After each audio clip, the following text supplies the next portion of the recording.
Okay, Hare Krishna. Everybody can hear me and maybe see me also. You can see the screen.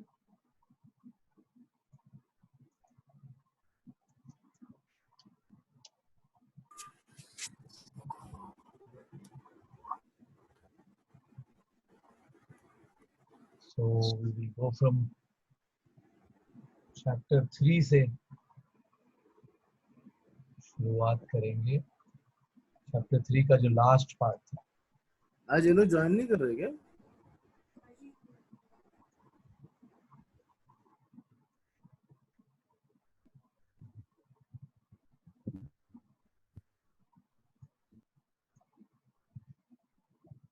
ओम नमो भगवते वासुदेवाय. ओम नमो भगवते वासुदेवाय. ओम नमो भगवते वासुदेवाय. नारायणं नमस्कृत्य नरं चैव नरोत्तमं देवीं सरस्वतीं व्यासं ततो जयमुदीरये. शृण्वतां स्वकथा कृष्ण पुण्यश्रवणकीर्तनः. हृदयन्तस्थोय भद्राणि विधुनोति सुहृत्सताम्. नष्टप्रायेषु अभद्रेषु नित्यं भागवत सेवया. भगवती उत्तमश्लोके भक्तिर्भवति नैष्ठिकी.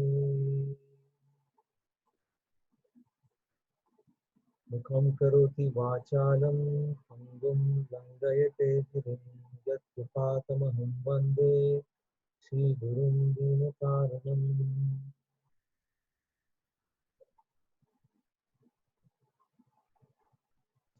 हरे कृष्ण कृष्ण कृष्ण हरे हरे.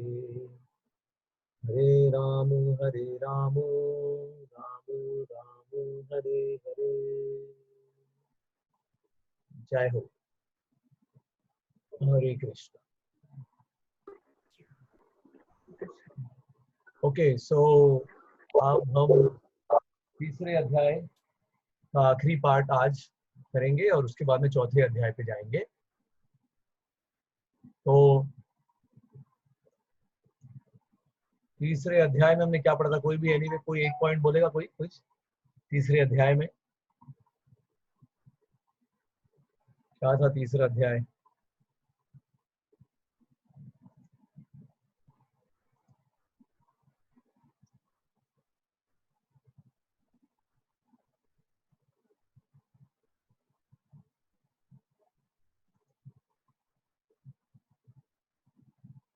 देखो, कुछ बोल नहीं रहा. ठीक है, तो तीसरे अध्याय का टाइटल तो याद रखेगा कम से कम, कर्म योग. तो कर्म योग था तीसरे अध्याय का टाइटल. उसमें सब मेन बात ये थी कि दूसरे अध्याय में भगवान ने सारे गीता का सारांश बताया और उसके बाद में जो तीसरे अध्याय की शुरुआत हुई थी कि भगवान ने, अर्जुन ने सबसे पहले कहा कि ऐसा लग रहा है कि आप मुझे बता रहे हैं कि मुझे बुरे कामों से दूर रहना चाहिए, स्थितप्रज्ञ समाधि में रहना चाहिए. तो अर्जुन कंफ्यूज हो गए कि अगर वैसा रहना है तो फिर इतना घोर युद्ध कैसे कर सकते हैं साथ में. तो ये चीज को देखते हुए म्यूट पे चले जाइए मनीषा. ओके, सो इसको देखते हुए फिर अर्जुन, बाद में भगवान ने जवाब देना शुरू किया. भगवान ने मेन बात की तीसरे अध्याय में कही कि तुम्हें काम तो करना ही पड़ेगा, क्योंकि कार्य तो करना पड़ता है. तो हल्का सा ज्ञान मिल गया, लेकिन मेन भगवान कह रहे हैं कि काम करना पड़ेगा. और वो कार्य करने से ही एक्चुअली ज्ञान की ज्यादा और वो प्रैक्टिकल क्या बोलते हैं प्रैक्टिकल नॉलेज, जैसे कि अगर आपको कुकिंग भी कुछ सीखना है तो कोई बोलता रहे कि भैया ऐसी कुकिंग करनी है ये वो, लेकिन अगर एक्चुअली करेंगे, जैसे आज मैं ट्राई कर रहा था यहाँ आंटी के साथ में, तो अगर करेंगे कुछ कुकिंग तो फिर तो आएगा ज्ञान, एक्चुअल नॉलेज आएगी वो। तो इसलिए भगवान कर्म योग के बारे में कहते हैं कि कर्म योग अपना करें और कर्म ऐसे करें कि तो भगवान कहते हैं कि उसके बिना तुम अपना शरीर भी नहीं संभाल सकते, कर्म करना चाहिए।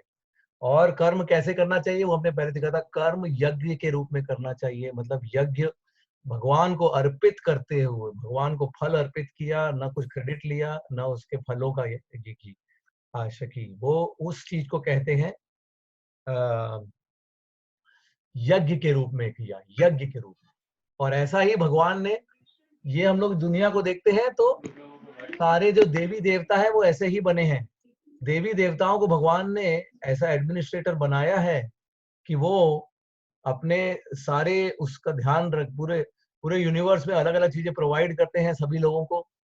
तो देवी देवता करते हैं तो हमें देवी देवताओं को देना चाहिए वापस में, वही उसको कहते हैं यज्ञ। उनको ग्रेटिट्यूड, उनको अपने कृतज्ञ होकर कुछ देना चाहिए वापस, उसको कहते हैं यज्ञ। और अगर जो यज्ञ नहीं करेगा, ये समझेगा कि सब कुछ तो मुझे मिल ही रहा है, वो ऐसे ही किसी का कोई आभार प्रकट नहीं किया, कुछ वापस नहीं दिया, तो वो आदमी सिर्फ चोर ही कहलाएगा। तो इसीलिए भगवान कहते हैं कि हमें वो, फिर उसकी जो जीवन हो जाता है उसका जीवन पापमयी हो जाता है। तो ये इसलिए तीसरे अध्याय में भगवान कह रहे हैं कर्म करो, लेकिन और समझो कि मुझे इतना कुछ मिल रहा है, भगवान से मिल रहा है, देवी देवताओं के माध्यम से सब कुछ मिल रहा है, लेकिन मुझे उसके लिए कुछ देना चाहिए वापस। तो लाइफ में देने के लिए भगवान बोल रहे हैं। तो और किसी न, और कर्म करना चाहिए क्यों, इसलिए भी करना चाहिए कि लोगों को उदाहरण देने के लिए। तो इसीलिए फिर भगवान महाराज जनक की बात करते हैं, खुद की बात करते हैं कि जो अगर हमने लोगों को भक्ति की भी बात कही, लेकिन हम खुद के कार्य भी अच्छे से नहीं कर रहे, तो अगर कर्म नहीं कर रहे और खुद ही आलस कर रहे हैं और भक्ति की बातें कर रहे हैं, तो कौन सुनने वाला है? तो ऐसे नहीं, उससे नहीं चलता है। तो हमें भक्ति की सिर्फ कहना नहीं बल्कि कर्म करना है। ऐसा भक्ति कर्म भी करना है, अपने कर्तव्य भी वो अच्छे से करने हैं, तब लोग सुनेंगे। तो इसलिए भगवान कहते हैं, और किसी को भी जब हम खुद भी भक्ति कर रहे हैं तो हम आलस से नहीं करेंगे, बल्कि और हम दूसरे को भी नहीं बोलेंगे कि कुछ काम छोड़ने के लिए। भगवान कहते हैं कि लोगों में जो टैलेंट्स हैं उनको लगाइए। आप में भी, आप भी ये सोचिए कि मेरे में क्या टैलेंट है, उसको मैं भगवान की सेवा में कैसे लगा सकता हूँ या लगा सकती हूँ। तो भक्ति काम छोड़ने वाली बात नहीं है, बल्कि काम को भगवान की सेवा में लगाने, अपनी टैलेंट्स को भगवान की सेवा में। आप इतना कमाते भी हैं तो कुछ भगवान की सेवा में लगाएं। जो कमाते हैं, जो फ्रूट मिल रहा है आपको, वो भगवान की सेवा में लगाएं। जो आपके टैलेंट है वो भगवान की सेवा में लगाएं। तो ऐसे करके लोगों को खुद, ऐसे खुद भी करना है और दूसरों के लिए भी करना है। तो ये भगवान का कर्म योग में मेन उन्होंने बताया है। ऑलमोस्ट मिलिट्री डिसिप्लिन में ये काम करना है, भगवान की नॉलेज के साथ में, बिना सोचे कि मुझे कुछ चाहिए प्रॉफिट में, ना मैं इसका मालिक हूँ, और ना आलस से, ये सब कर मिलाते हुए ऐसे काम करना है। तो ये चीज बेसिकली हमने देखी। और भगवान ने बताया कि अगर तुम ये फॉलो नहीं करोगे तो गिर जाओगे। ये भगवान ये भी एक पॉइंट बार बार गीता में बोलते रहते हैं, अगर तुम जो मैं कह रहा हूं वो नहीं फॉलो करोगे तो तुम्हारा ही नुकसान होगा। न तुम्हें सुख की प्राप्ति होगी, न परम गति की प्राप्ति होगी, कोई चीज वो तुम्हें चीज नहीं मिलेगी। ये खुद ही इस चीज को भगवान खुद बोल बार बार ये इस अध्याय में बता रहे हैं, चौथे अध्याय में भी बताएंगे, आगे भी बताएंगे। काफी बार इस चीज को बोलते हैं कि तुम्हें लगता होगा कि नहीं नहीं बस ये नहीं, मैं खुद ही जो चाहूंगा वो करूंगा, लेकिन उससे तुम्हारा ही नुकसान। तो अपने नेचर को नहीं बदलना है, जो हमारा कर्म है हमें करना है। तो ये तो सिर्फ दबाना है, ये भक्ति नहीं। भक्ति मतलब कार्य करते रहें, आलस नहीं होना चाहिए, घमंड नहीं होना चाहिए और आलस नहीं होना चाहिए। सारे कार्य और खुद का जो कर्म है वो पहले करो, जो खुद के कर्तव्य है वो करो। चाहे वो अच्छे तरीके से नहीं भी कर रहे तो भी वैसे करो।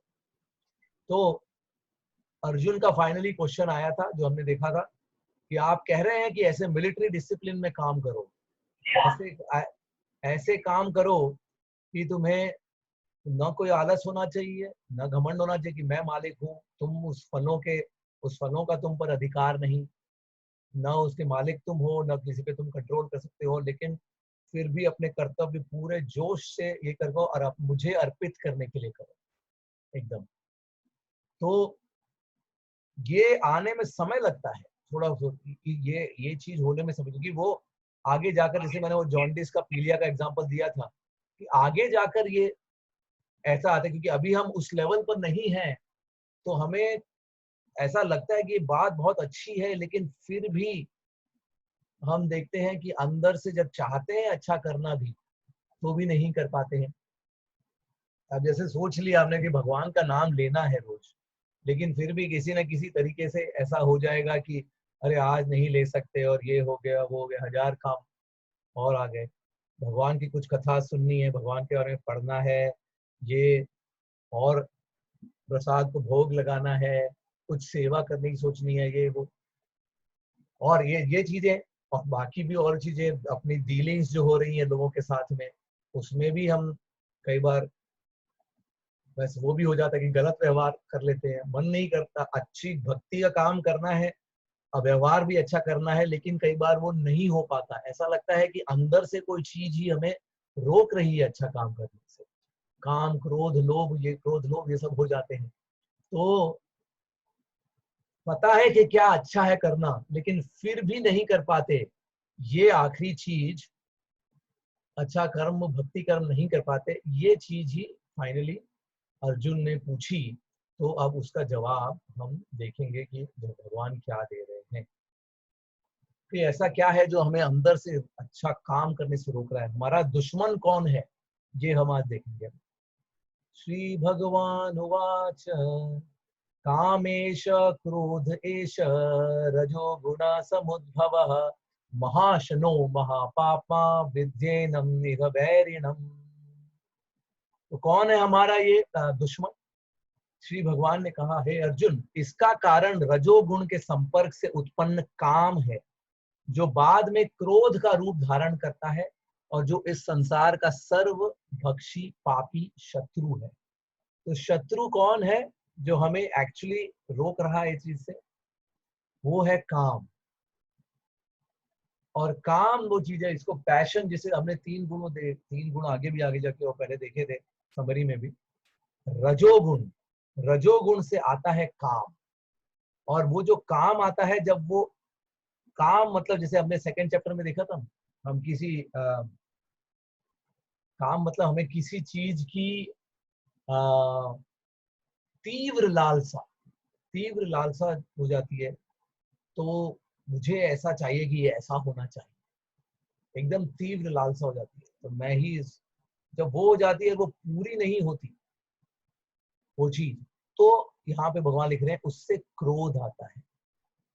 और जैसा हमने वो, आपने वो पहला, वो दूसरे अध्याय शायद लोगों को याद नहीं होगा अभी, लेकिन जैसे हम किसी चीज पर चिंतन करने लगते हैं, फिर उससे आसक्ति हो जाती है, आसक्ति हो जाती है तो फिर काम आ जाता है। काम मतलब मुझे तो ये चीज अब चाहिए ही, और जब वो हो जाता है काम की मुझे ये चीज चाहिए ही, तब वो नहीं मिल पाती है तो क्रोध आ जाता है। और फिर क्रोध से इंसान का पता सर घूम जाता है, पता नहीं क्या सही है क्या गलत है, सब भूल जाते हैं, और फाइनली उसी की वजह से हम इस भौतिक जगत में घूमते रह जाते हैं, गिर जाते हैं, फिर से गिर जाते हैं, क्योंकि क्रोध में आदमी को कुछ नहीं समझ में आता, क्या क्या क्या सही क्या गलत। तो काम एक ऐसी चीज है, एक ऐसी जो लालसा, भौतिक चीजों को प्राप्त करने की लालसा सोच लीजिए, या वो काम एक ऐसी चीज है जो नहीं मिले तो क्रोध, और अगर वो मिल जाती है तो जो मिल जाता है तो उसका और लोभ हो जाता है। अच्छा, इसने ये मेरी बात मान ली तो अब मैं इससे और बात मान लूं, मुझे इतना धन आ गया तो अब मैं और धन प्राप्त कर लूं। तो मिल जाती है तो लोभ, और नहीं मिलती है तो क्रोध। तो काम एक्चुअली स्टार्ट है क्रोध का और लोभ दोनों। तो इंद और फिर लोभ होता है तो और काम ही हो जाता है। तो जो एक्चुअली जो ये तो इसमें क्या बताया गया है परपोर्ट में या इसके एक्सप्लेनेशन में आचार्य कहते हैं कि काम का क्या हो रहा है। काम आता है एक्चुअली जो जीवित है, जो जो आत्मा है, उसका स्वरूप क्या है। जैसे हमने देखा था कि आत्मा के स्वरूप के दो पार्ट है। मैं कौन हूं, अगर गीता के मैंने 5 टॉपिक बोले थे ना, एक मैंने बोला था हु एम आई, और दूसरा टॉपिक बोला था मैं कौन हूं, और दूसरा याद रखना है मैं किसका हूं या मैं किसकी हूं। तो ये दो चीजें याद रखनी है, मैं कौन हूं, मैं किसका हूं। तो मैं कौन हूं मैं इंक्लूड करती है कि मैं किसका हूं, मेरा वो रिश्ता, और वो सनातन रिश्ता जो कभी टूटेगा नहीं। इस भौतिक जगत में अभी जो रिश्ते हो रहे हैं वो अभी है और अभी नहीं है। इवन माँ बाप के भी रिश्ते जो हैं वो इस जन्म के ही तो हैं, लेकिन ऐसा रिश्ता जो हमेशा, तो वो रिश्ता है ईश्वर से। तो ये जीव की ये परिभाषा ही है कि मैं आत्मा हूं, सच्चिदानंद आत्मा, सनातन आत्मा, मतलब जो कभी हमेशा थी, है और रहेगी। और दूसरा भगवान कहते हैं ममई वांशो, मेरे अंश हो तुम। तो भगवान के हम अंश हैं, भगवान से वो एक संबंध हमेशा जुड़ा हुआ है 100%। मतलब भगवान से क्या संबंध जुड़ा हुआ है, भगवान से संबंध क्या है जीव का, प्रेम का, बस। तो भगवान का जो प्रेम है वो हमारे में, वो क्या बोलते हैं, नित्य सिद्ध कृष्ण प्रेम, वो कृष्ण प्रेम हमारे में है अंदर। उसको अंदर ऊपर से फिर से डालने की जरूरत नहीं कि उसको ऊपर से अब लेके आना पड़ेगा, वो अंदर पहले से ही है, लेकिन वो दबा हुआ है। तो वो जो कृष्ण प्रेम, भगवान के प्रति जो प्रेम है, वो जो दबा हुआ है, वो जब हम इस भौतिक उसमें आ जाते हैं तो वो प्रेम ही, क्योंकि इतने प्रेम भगवान की लालसा है लेकिन भगवान के पास नहीं जा रहे, तो वही लालसा अब बाकी इतनी चीजों के लिए लालसा बन जाती है कि मुझे ये चाहिए और मैं इसको कंट्रोल कर लूं, ये इतनी सारी जो चीजें चाहिए होती हैं, वो प्रेम है, वो काम बन जाता है। तो भगवान के लिए हम चाहते हैं, भगवान को प्रेम करते हैं, उसको प्रेम कहते हैं। और हम खुद के लिए जो चाहते हैं, मुझे मिल जाए, मुझे मिल जाए, मुझे ये, उसको काम कहते हैं।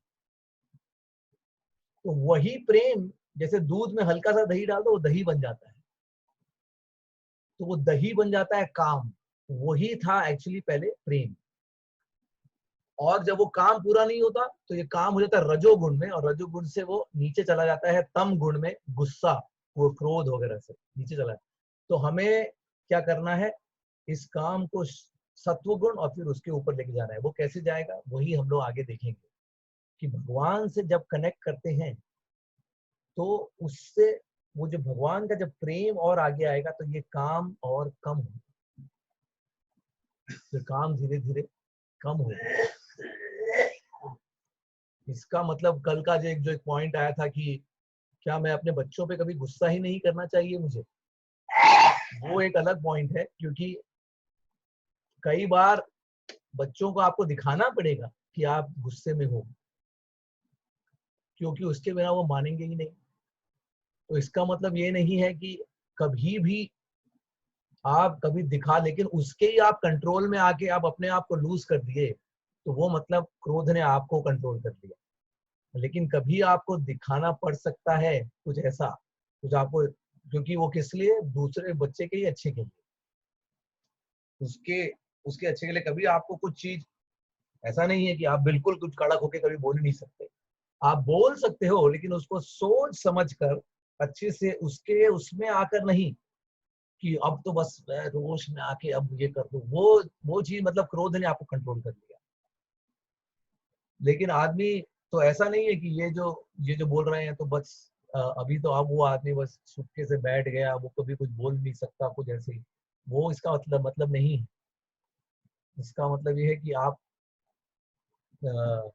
आप कह सकते हो जे कुछ जो आपको कहना है, और फर्म होके भी संयम से, लेकिन संयम से कह सकते हो, लेकिन उसको जैसा जरूरत पड़े उस हिसाब से डील करना चाहिए, लेकिन खुद के ऊपर कंट्रोल अगर कर ओके सकते हो तो ये चीज को अभी कुछ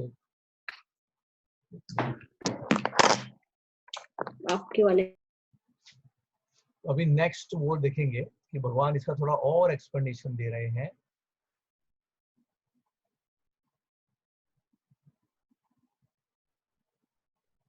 अब ये बता रहे हैं कि कैसे जो काम है वो कितने कितने रूपों में, 3 रूपों में होता है। कई लोग बहुत काम के वो हो जाते हैं, कुछ कम और कुछ और। तो काम ये 3 उसमें बता रहे हैं। धूमेनाव्रियते व्यर्य आदर्शो न मलेन च यथो यथोल्बेनावृतो गर्भस् तथा तेनेदमावृतम्।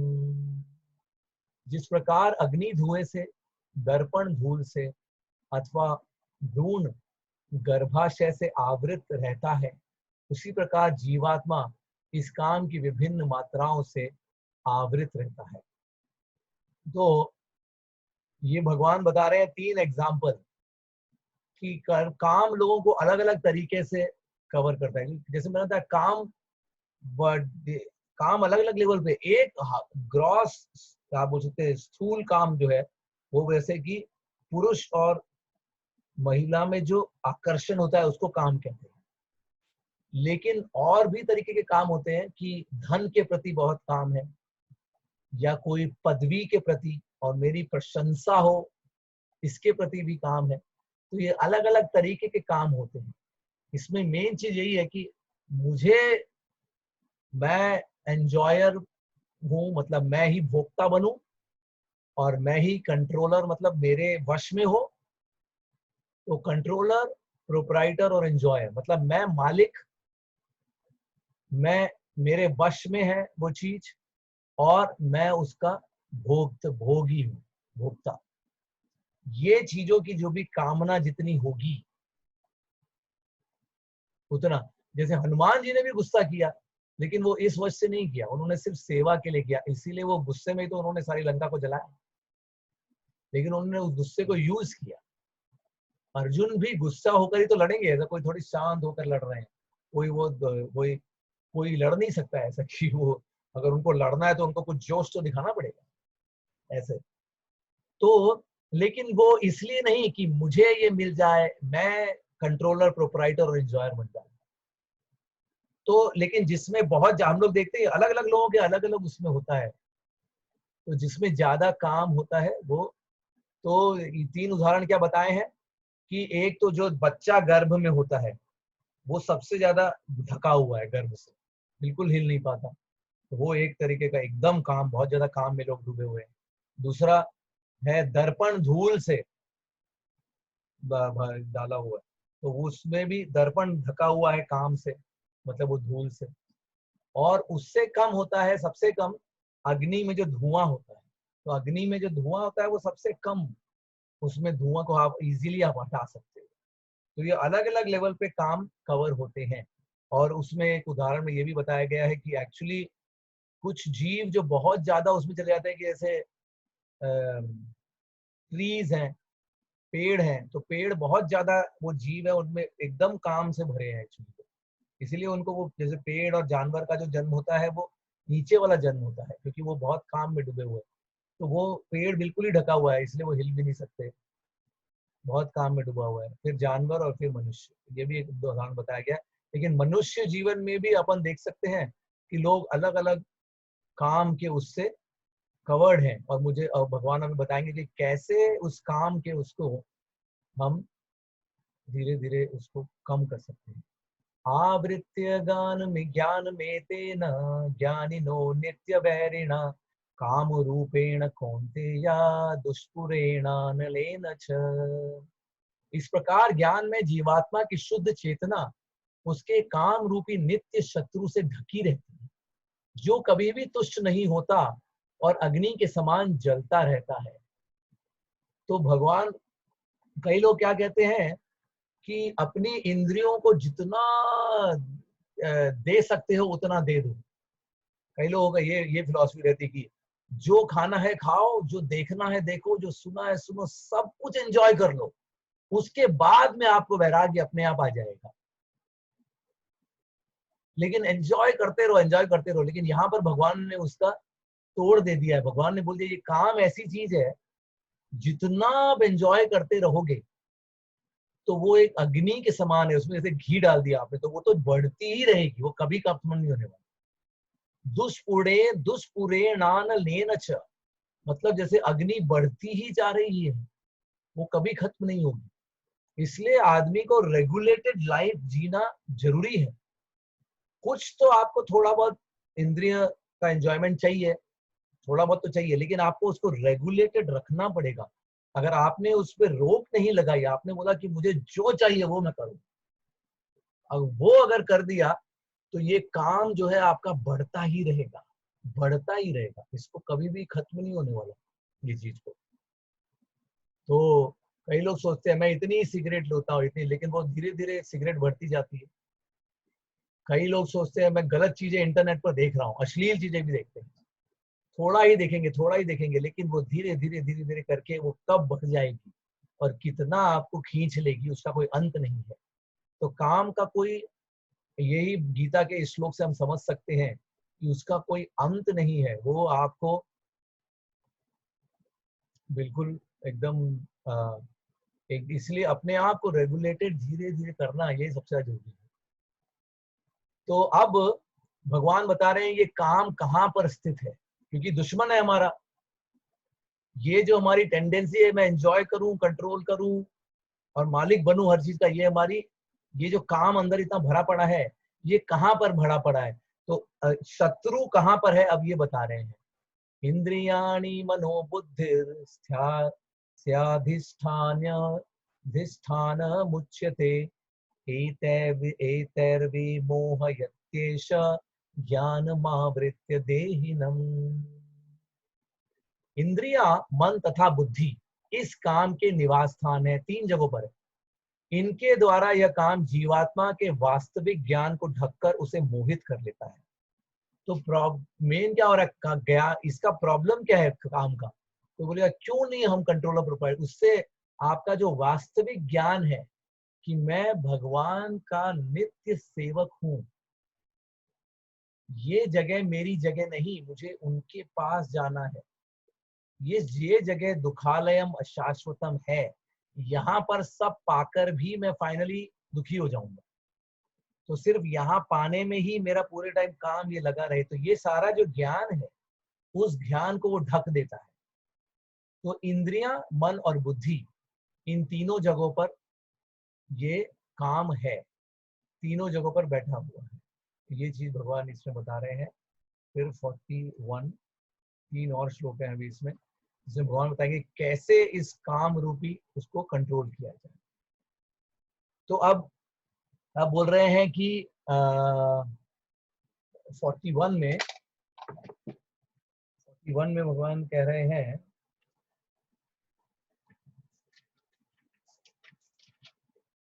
कि अब उनको कंट्रोल करना कैसे करना चाहिए ये बता रहे हैं। एक्चुअली ये दोनों चीज मैं कवर करता हूँ, फिर बाद में फिनली एक्सप्लेन, पहले वर्स पढ़ लेता हूँ फिर एक्सप्लेन कर दूंगा। तस्मात्वम इंद्रयानदो नियम्य भरतर्षभ पापमानं प्रजह्येनं ज्ञान विज्ञान नाशनम। इसलिए हे भरतवंशियों में श्रेष्ठ अर्जुन, प्रारंभ में ही इंद्रियों को वश में करके इस पाप का महान प्रतीक काम का दमन करो और ज्ञान तथा आत्म साक्षात्कार के इस विनाशकर्ता का वध करो।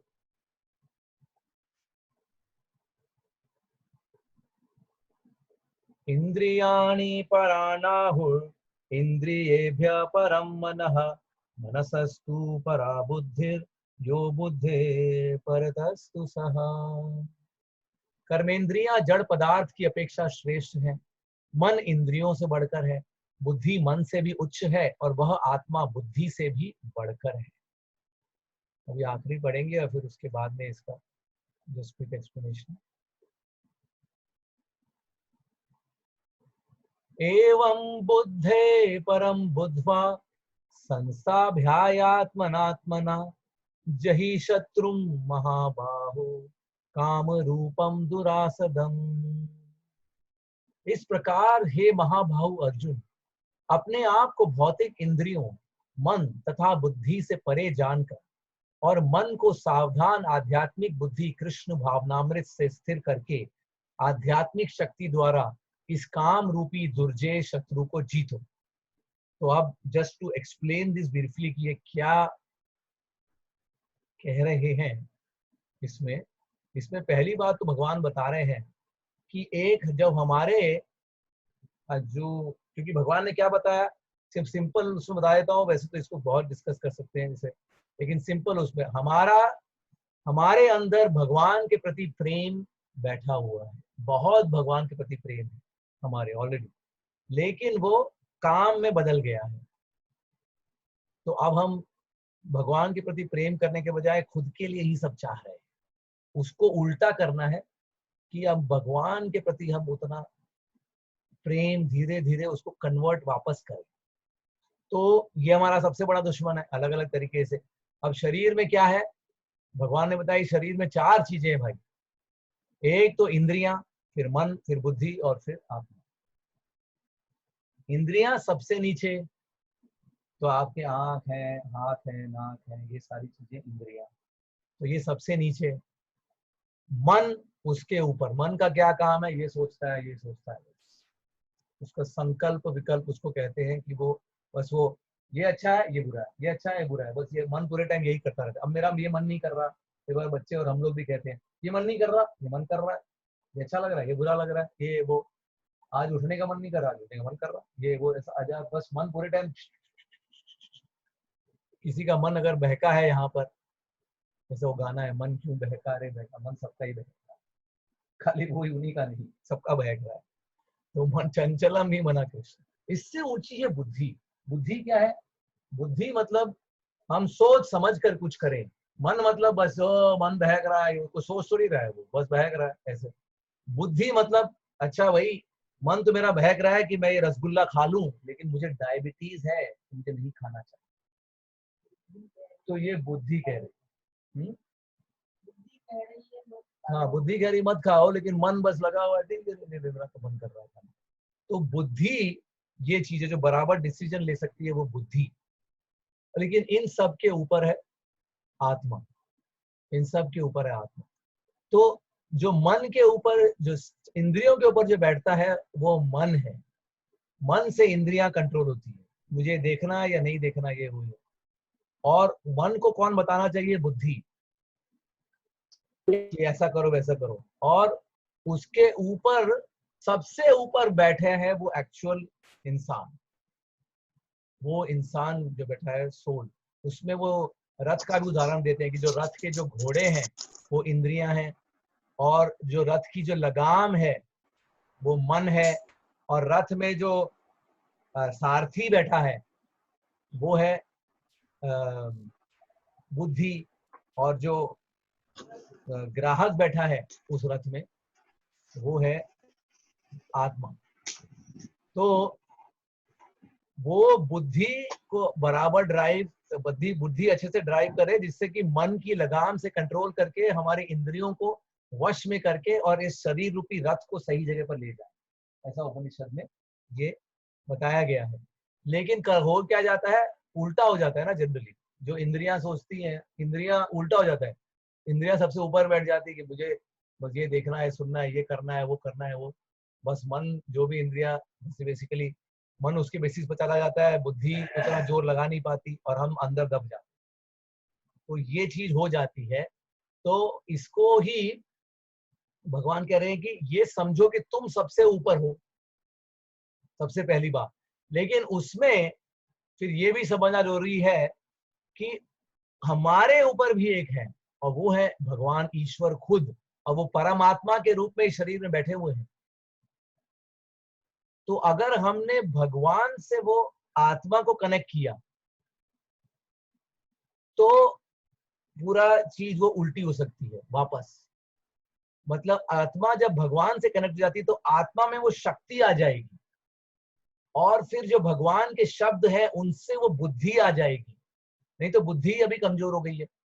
तो हमें ये जो हम जो पढ़ रहे हैं उससे हम आत्मा को भगवान से जोड़ रहे हैं, और जो बुद्धि है वो ये भगवत गीता से हमको बुद्धि ले रहे हैं, वो बुद्धि ले रहे हैं भगवत गीता से, जिससे कि अब हमारी बुद्धि को बराबर समझ में आएगा कि ये करना है, ये नहीं करना है, क्या करना है, कैसे करना है। और उसके बेसिस पे फिर मन को और इसको इंद्रियों को कंट्रोल कर सकते हैं। तो ऐसे करके हमें काम को कंट्रोल करना है। और दूसरी एक बात भगवान कहते हैं कि एक तो भगवान अपने आप को ईश्वर से जोड़ो, और तब तुम्हारे ये होगा, तब तुम्हारी बुद्धि स्ट्रांग होगी। और दूसरा भगवान बोलते हैं कुछ कार्य करो। इसलिए हालांकि काम जो है वो इंद्रियों में है, मन में है और बुद्धि, इन तीनों जगहों पर है। लेकिन भगवान कहते हैं कि तुम इंद्रियों पे फोकस करो, क्योंकि इंद्रियां जो है, क्योंकि मन को अगर किसी को बोलो कि भैया मन को, अपने आप के मन को कंट्रोल करके बैठ जा, अब तू गलत कुछ सोचेगा ही नहीं, तो कौन कर सकता है। अब कुछ गलत मत सोचना भाई, कोई कोई कोई बुरे विचार न लेके आना, ये वो ऐसा कोई कर सकता है? यहाँ पर कॉल में कोई है? हाँ, अब मेरा मन मेरे कंट्रोल में आ गया। कोई नहीं ऐसा कर पाता, क्योंकि मन बहुत सूक्ष्म है और इसलिए बहुत शक्तिशाली है। तो अगर आप, जो आपके शत्रु जहां पर सबसे ज्यादा शक्तिशाली है, वहां पर अगर आप वार करोगे तो क्या होगा? मारे ही जाओगे ना। तो इसलिए मन को सीधे कंट्रोल करना बहुत मुश्किल है। इसलिए इंद्रियों को कंट्रोल करो। इसलिए कार्य ऐसे करो कि इंद्रियों को धीरे धीरे धीरे धीरे करके कंट्रोल करो, कि ठीक है, रेगुलेटेड वे में हम इस दिन ये काम ऐसे करेंगे, या इस समय उठेंगे, इस समय सोएंगे, या ये करेंगे, वो करेंगे। जैसे जो ऊपरी काम है, खाली वही कि बस मैं मन को ही शांत कर लूं और मन को ही ऐसे करके बैठ जाऊं, वो होना बहुत ही मुश्किल है। बाहर ऐसे कार्य करें। इसीलिए कर्म पहले कुछ अपनी इंद्रियों से कुछ ऐसा करें जिससे कि हमारा, इसलिए हम भगवान का नाम भी उच्चारण करके करते हैं। हम मन में ही बोल लेंगे, मन में ही कहते रहेंगे, वो मन कहाँ भागेगा किसको क्या पता है। इसलिए जब उच्चारण कहते हैं और माला जब हाथ में लेते हैं तो इंद्रियों को आप इस्तेमाल कर रहे हैं, और इंद्रियों को इस्तेमाल करना आसान है। इंद्रियां कमजोर हैं, उनको आप वार करिए, उन पर आप अटैक करिए। इसीलिए माला करना शांत, बस ऐसे बैठे हुए हैं, उससे बहुत ज्यादा अच्छा है माला करना, क्योंकि इंद्रियों का इस्तेमाल कर रहे हैं। तो इसीलिए हम ये सब काम करते हैं, जैसे प्रसाद बनाना है, कुछ और काम करना है, जो हर चीज में कर्म योग करें। भक्ति में हम ये नहीं करते कि काम न करें, इंद्रियों का इस्तेमाल करते हुए काम करें, लेकिन वो ऐसा अच्छा काम करें, भगवान से जोड़ने वाला काम करें, और फिर फल की इच्छा न करें, फल और सारी क्रेडिट भगवान को दें। ये चीज है। इसीलिए भगवान कहते हैं कि सीधे मन को मैं कंट्रोल कर लूंगा, मैं तो बस शांति से बैठ जाऊंगा, मेरा मन कंट्रोल में आ गया, ऐसा नहीं होता। इंद्रियों का इस्तेमाल करें और हर चीज भगवान से जोड़े। तो ये दो चीजें हैं, इंद्रियों का इस्तेमाल करें और भगवान से अपने आप को जोड़ें। अगर ये चीज आप करोगे तो ये जो आपका सबसे बड़ा दुश्मन है, अभी आज के बाद अगर कोई आपको पूछे मेरा दुश्मन कौन है, बहुत लोग बहुत सारे नाम दे देंगे। ये मेरा दुश्मन, जिसने मेरे साथ लगे लगे बहुत कई बार ऐसी बातें करने में लोगों को अच्छा भी लगता है, लेकिन वो हमारे लिए कुछ अच्छा नहीं।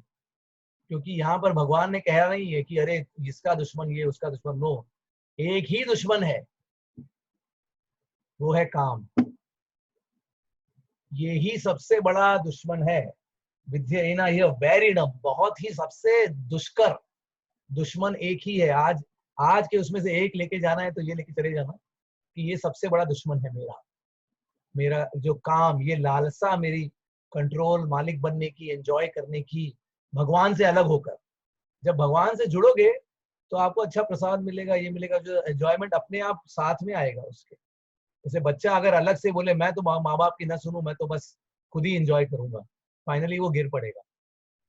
लेकिन अगर माँ बाप की सुनेगा तो फिर एंजॉय खुद भी करेगा।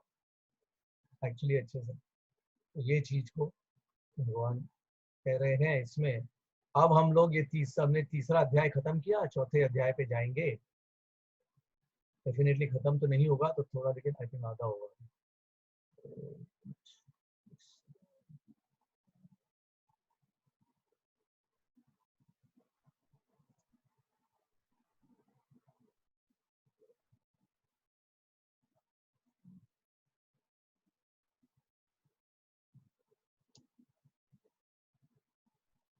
ओके, चौथा अध्याय पढ़ेंगे हम। चौथा अध्याय है दिव्य ज्ञान। भगवान ने बताया कि जब कर्म करोगे तो उससे ज्ञान तुम्हें हासिल होगा और इस ज्ञान के माध्यम से तुम आगे बढ़े। तो कर्म और ज्ञान दोनों चलते हैं साथ में, ऐसा नहीं है। लेकिन भगवान कह रहे कर्म करते रहो करते रहो। जब कर्म करोगे, एक्सपेरिमेंट करोगे, तो ज्ञान हासिल होगा, ज्ञान हासिल होगा। अब भगवान कर्म करने के बाद में नेक्स्ट ज्ञान के बारे में बता रहे हैं। सबसे पहले क्या ज्ञान बताएंगे? खुद के बारे में ज्ञान बताएंगे। ये बहुत बड़ा ही मीठा भी सेक्शन है, क्योंकि इसमें कुछ ऐसे श्लोक आपको भगवान के बारे में पता चलेंगे जो बहुत फेमस है। आप लोग खुद साथ में भी उसको बोल सकते हैं। तो पहले भगवान कहते हैं कि ये ज्ञान जो है वो हासिल कैसे होता है। श्री भगवान उवाच इमं विवस्वते योगं प्रोक्तवानहम् अव्ययम् विवस्वान् मनवे प्राह मनुर्रिक्ष्वाकवे ब्रवे। भगवान श्री कृष्ण ने कहा, मैंने इस अमर योग विद्या का उपदेश सूर्य देव विवस्वान को दिया और विवस्वान ने मनुष्यों के पिता मनु को उपदेश दिया और मनु ने इसका उपदेश इक्ष्वाकु को दिया। इसी सूर्य वंश में आगे जाकर भगवान श्री राम भी आए थे। तो इस भगवान ने कहा कि मैंने सबसे पहले ये सूर्य देव विवस्वान को दिया था और बाद में विवस्वान ने, अभी भी जो सूर्य देव है वो विवस्वान है। जैसा हमने बताया था ना कि ये सूर्य देव भी एक पोस्ट है, एक उपाधि है, और उस उपाधि में बैठे हैं अभी करंटली विवस्वान। ये बहुत ही महत्वपूर्ण श्लोक है। इसके बेसिस पे हमने पहले जो आपको परंपरा बताई थी वो, एवं परंपरा प्राप्तम इमं राजर्षयो विदु सकालेन महता योग नष्ट परंतप। इस प्रकार ये परम विज्ञान गुरु परंपरा द्वारा प्राप्त किया गया और राजऋषियों ने इसी विधि से इसे समझा, किंतु काल क्रम में यह परंपरा छिन्न हो गई, अतः ये विज्ञान यथा रूप में लुप्त हो गया लगता है। तो देखिए कैसे ये ज्ञान प्राप्त होता है, इसको अच्छे समझिए। ज्ञान कैसे प्राप्त होता है? गुरु परंपरा से। इसलिए मैंने उस समय बताया था। मैं ये आपको कह रहा हूं, लेकिन मैं कहूं कि बस मैंने तो गीता पढ़ी थी, सुन लिया और आपको बता रहा हूं, तो ये गलत हो जाएगी। मैं सही कुछ बता ही नहीं पाऊंगा, क्योंकि मैंने बताया ओके मैंने भी दीक्षा ली गुरु से और फिर उन्होंने दीक्षा ली थी। तो राधानाथ स्वामी जी हमारे गुरु, दीक्षा गुरु हैं, परम पूज्य राधानाथ स्वामी जी। फिर उनके थे श्रील प्रभुपाद भक्ति वेदांत स्वामी, जिन्होंने उस कौन की स्थापना की थी। ऐसे करते करते आगे जाके चैतन्य महाप्रभु थे 15वें उसमें शताब्दी में, और फिर उसके पहले मध्वाचार्य जो उडुपी में है वो थे, उनके कुछ 100 साल पहले, और उन्होंने वेद व्यास जी से ले जाके ली थी। और वेद व्यास जी उन्होंने उत्तर बद्रिकाश्रम में जाकर, और उसके पहले, और ये शास्त्रों में लिखा भी हुआ, आगे जाके कभी आपको दिखाया तो श्लोक भी बताऊंगा कि कैसे मध्वाचार्य जी जो है मेन आचार्य हैं इस वाले ब्रह्म मध्वा गौड़िया। उसके पहले ऐसे करके ब्रह्मा जी, वेद व्यास के पहले नारद मुनि, नारद मुनि के ब्रह्मा जी, और ब्रह्मा जी के को डायरेक्टली भगवान ने खुद ने दिया था। तो भगवान से शुरुआत होते ये परंपरा आई है, ऐसे ही करके ये दी जाती है। पहली बात। दूसरी बात ये कि ऐसा लग रहा है कि सकालेन महता योग नष्ट परंतप, आगे जाकर धीरे धीरे काल की वजह से विद टाइम ये नष्ट हो गई सी लगती है। नष्ट हो गई सी लगती है। इसका अर्थ सिंपल ये है कि एक्चुअली ज्ञान तो है, गीता का है ज्ञान, लेकिन उसको एक्चुअली कैसे समझकर अपने जीवन में ढालना चाहिए, ये एक गुरु परंपरा के माध्यम से ही आता है। वरना गीता के श्लोक अगर सिर्फ पढ़ लें तो वो नहीं आ पाता, इसलिए वो नष्ट हो गया है। तो जब गुरु परंपरा के माध्यम से ये हम लेते हैं तो धीरे धीरे समझ में आएगा कि एक्चुअली मैं इसको कैसे अप्लाई करूं अपने काम में। मैं पिता हूँ, माता हूँ, कोई और जिस भी संबंध में हूँ, काम कर रहा हूँ बाहर, ये भी उसको कैसे अप्लाई करें अपने जीवन में, ये गुरु परंपरा के माध्यम से आता है। तो यही भगवान ने फिर से शुरुआत की खुद से इस परंपरा की, इसीलिए अब वो आगे कहेंगे ऐसा।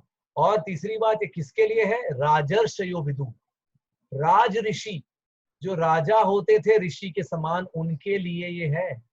मतलब ये उन लोगों के लिए नहीं जो सिर्फ, मतलब सिर्फ उन लोगों के लिए नहीं, वैसे तो सभी के लिए है, लेकिन सिर्फ उन लोगों के लिए नहीं जो साधु बन गए और बस अपने समाधि में चले गए, सन्यास ले लिया, उन लोगों के लिए भी है। लेकिन खासकर भगवान बोल रहे हैं वो लोग जो इस समय अपना कर्तव्य इस धरती पर निभा रहे हैं, राज ऋषि, राजा। राजा के ऊपर कितनी जिम्मेदारी होती है। स एवायम मया तेद्वा योगपुक्त पुरातनः भक्तोसी में सखा चेति रहस्यम में तदुत्तमम। बहुत ही सुंदर श्लोक। फिर से एक एक श्लोक, अभी 14वें अध्याय में तो बहुत ही, वही आज मेरे द्वारा वही प्राचीन योग यानी परमेश्वर के साथ अपने संबंध का विज्ञान तुमसे कहा जा रहा है। आज मैं वो कह रहा हूं तुम्हें अर्जुन फिर से। क्यों कह रहा हूं तुम्हें? अब यहाँ पर भगवान ने बताया कि कौन इस रहस्य को समझ सकता है। क्यों कह रहा हूं तुम्हें? क्योंकि तुम मेरे भक्त तथा मेरे मित्र हो, अतः तुम इस विज्ञान के दिव्य रहस्य को समझ सकते हो।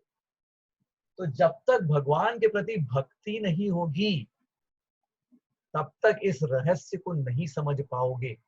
सोचे कि मैं साइंटिफिक रिसर्च ही कर लूं सिर्फ गीता में, कुछ फायदा हो जाएगा ऐसा नहीं है, क्योंकि भगवत गीता ऐसी चीज है कि वो आप कैसे भी करके छुओगे तो कुछ ना कुछ फायदा हो जाएगा, लेकिन गूढ़ रहस्य नहीं समझ पाओगे।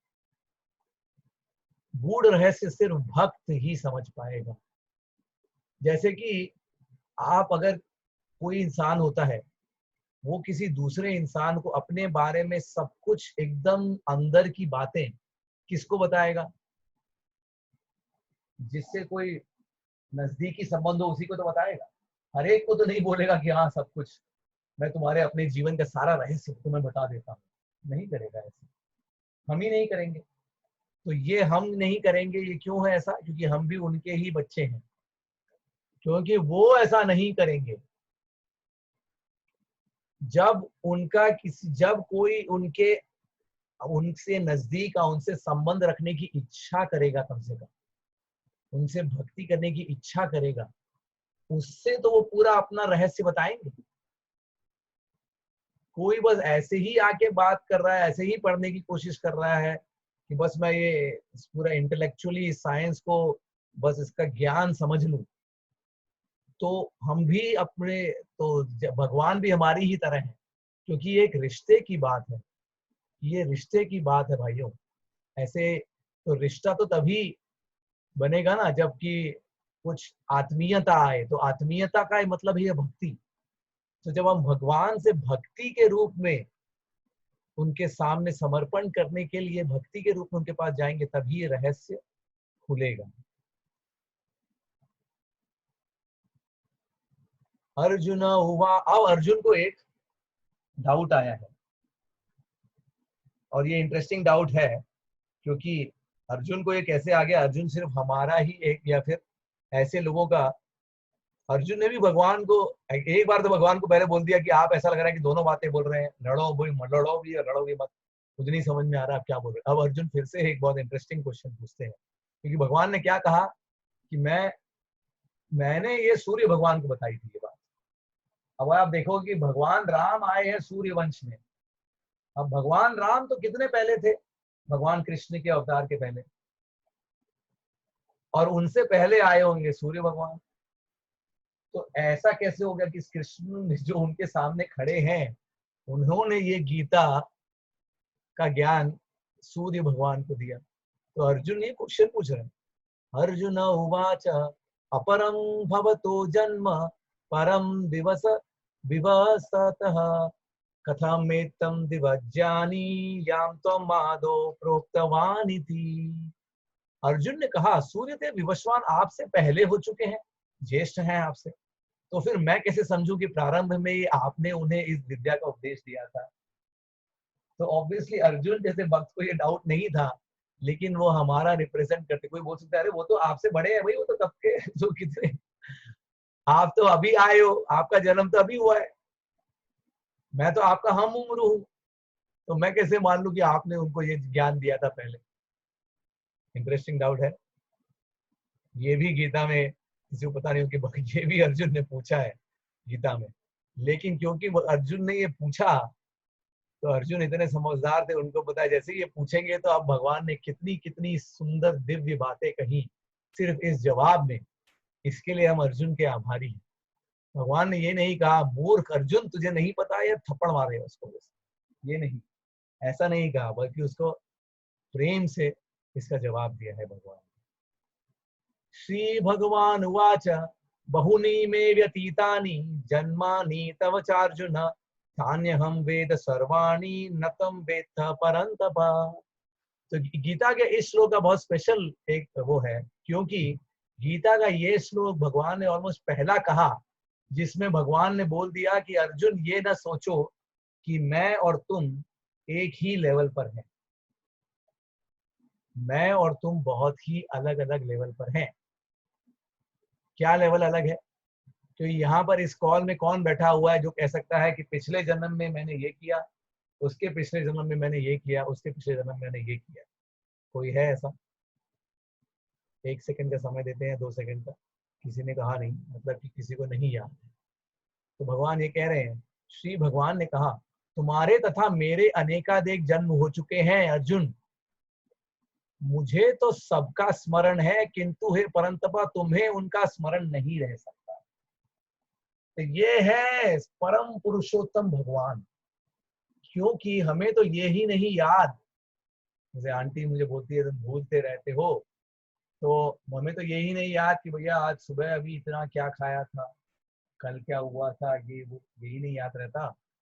भगवान कह रहे हैं मुझे सारे जन्मों का स्मरण है, जो मैं जितनी भी बार आया हूँ मुझे सब चीजें सब कुछ पता है। बल्कि और भी है, उनके तो मुझे उन्हें अपने ही जन्म, खुद के जन्म का नहीं, उन्हें सभी के जन्मों का, सबके सभी जन्मों का स्मरण है। लेकिन उन्होंने कह दिया अर्जुन तुम्हें नहीं है। तो यहाँ पर भगवान ने, जो लोग भी ये कहते हैं ना हम भगवान हो जाएंगे, हम तो भगवान ही है, कौन सी बड़ी बात है, हम ही भगवान है, हम भूल गए हैं बस, हम तो भगवान है। यहाँ पे भगवान ने साफ इस बात को काट कर रख दिया कि न तुम भगवान थे हो और रहोगे, भगवान के अंश हो, भगवान के सेवक हो। भगवान जैसी कुछ क्वालिटीज हैं कि सच्चिदानंद हो, लेकिन इतने से अणु हो और वही रहोगे, लेकिन वो अणु भगवान का प्रिय है बहुत, तो इसीलिए उसमें वो उसको सबसे ज्यादा खुशी मिलेगी। अजोपि सन् अव्ययात्मा भूतानामश्वरोऽपि सन् प्रकृतिं स्वामधिष्ठाय संभवामि आत्ममायया।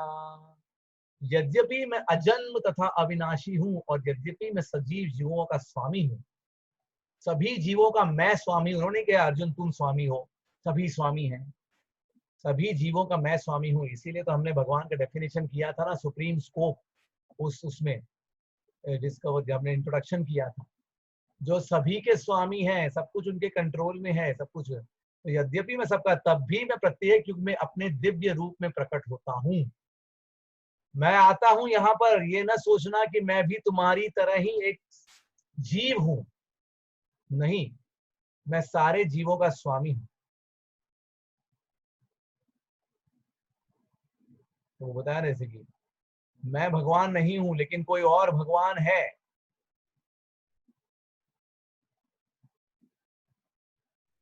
अच्छा, ये श्लोक शायद सभी लोग बोल सकते हैं। यदा यदा हि धर्मस्य ग्लानिर्भवति भारत अभ्युत्थानामधर्मस्य तदात्मानं सृजाम्यहम्। इनफैक्ट अगले वाला भी अभी बोल देते हैं, परित्राणाय साधूनां विनाशाय च दुष्कृतां धर्म संस्थापनार्थाय संभवामि युगे युगे। नरेंद्र कपूर के थोड़े कॉपी कर लिया। तो ये 7वां और 8वां जो है वो ये दो लोग उसमें, ये 7वां और 8वां का जो महाभारत के स्टार्टिंग में आता है, उनका अर्थ क्या है? इसका अर्थ साधारण सा है वैसे तो। हे भरतवंशी, जब भी और जहां भी धर्म का पालन पतन होता है और अधर्म की प्रधानता लगती है, तब तब मैं अवतार लेता हूं। तो भगवान आते हैं तब हमेशा जब भी धर्म का पतन होता है और अधर्म की प्रधानता होने लगती है। तो एक सिंपल सी बात यहाँ पर बोल रहे हैं कि कोई सोचेगा अरे अधर्म तो इस कलयुग में अभी इस समय कोई धर्मान नहीं, यहाँ पर आजकल सामान उतना नहीं मिल रहा वैसे, लेकिन अधर्म बहुत हर जगह पे अवेलेबल है 100%। तो अधर्म तो बहुत मिल रहा है, तो अभी भगवान कहाँ है? तो इसका जवाब देते हैं कि भगवान एक तो आए हैं कली काले नाम रूपे कृष्ण अवतार। भगवान कली में अपने नाम के रूप में आए हैं। इस नाम का जब उच्चारण करोगे नियमित रूप से, बस एक ही नियम है कि नियमित रूप से एक डिसाइड कर लो कि इतना नाम भगवान का लेंगे। माला लेकर बैठिए कुछ समय, भगवान का नाम, एक माला 10 मिनट, 8 मिनट से 10 मिनट लगेगी। और हम लोग तो जब दीक्षा लेते तो 16 माला का नियम लेते हैं। तो जो तो दीक्षा लेने पर 16 × 108 बार, तो करीबन 1700 नाम ये वो। तो उसमें करीबन करीबन 2 घंटे, लेकिन आप 2 घंटे आप सोचिए क्यों बताई गई ये बात करने के लिए? क्योंकि नाम ही भगवान कृष्ण का अवतार है इस जीवन इसमें। इसीलिए आज की एक और पॉइंट ये बता रहा हूं कि नाम, होली नेम, ये जो होली नेम है अवतार, ये पहला एक अवतार। तो हम ये गीता पढ़ रहे हैं, लेकिन मैं सभी से ये आग्रह करूंगा कि सोचें कि एक एक चीज सबसे क्लोजेस्ट और बेस्ट वे जो इस कलयुग में बताई गई है वो है भगवान का नाम। इतना साधारण लग रहा है, ऐसा लगता है इससे क्या होगा, नाम ही तो ले रहा हूं, लेकिन ये नाम आप लेते रहे, चाहे बिना समझे लें या समझ कर लें, जैसे भी ले, ये नाम लेने से ही आपकी पूरी गति हो जाएगी। इसीलिए भागवत के आखिरी श्लोक में नाम संकीर्तनम कहा गया है। सबसे पहली बात तो ये कि भगवान का नाम में है। और दूसरा, भागवत में लोगों ने पूछा था, जो नैमी शरण में जो ये थे संत, कि कैसे हमें, भगवान तो अब जा चुके हैं, तो अब धर्म कहाँ पर है? अब धर्म ने आश्रय कहाँ लिया है? क्योंकि ईश्वर तो जा चुके हैं वापस, भगवान। तो तब उसका जवाब सूत गोस्वामी ने दिया था कि वही शरण, वही जो ईश्वर थे, भगवान श्री कृष्ण स्वयं, उन्होंने श्रीमद् भागवत का रूप लेकर वो इस कलयुग में है। तो श्रीमद् भागवत पुराण भगवान का रूप है, प्रत्यक्ष रूप इस कलयुग में। और गीता तो उसका सार है ही, तो गीता को भी वैसा ही मान सकते हैं। गीता सारे वेदों का सार है, और भागवत का भी तो भागवत मान ले, और गीता उसको और भी शॉर्ट में एकदम वो चीज को वहां पर भगवान आए। तो हम ये जो पढ़ रहे हैं इसको साधारण न समझें, क्योंकि आप सीधे भगवान के वचन, मतलब सीधे भगवान से कनेक्ट कर रहे हो। तो जब भगवान कह रहे हैं कि जब भी धर्म का पतन होता है मैं आता हूं, तो वो आ चुके हैं भागवत के रूप में और गीता के रूप में वो हैं। और खुद के नाम के रूप में है, साक्षात रूप में। तो ये दो चीजों का जब आप पालन करोगे तो आप भगवान से कनेक्ट हो गए, और वो भगवान से कनेक्ट कर कर ही आत्मा को सही बुद्धि मिलेगी, और वो काम रूपी जो सबसे बड़ा दुश्मन है उसका हम खात्मा कर पाएंगे।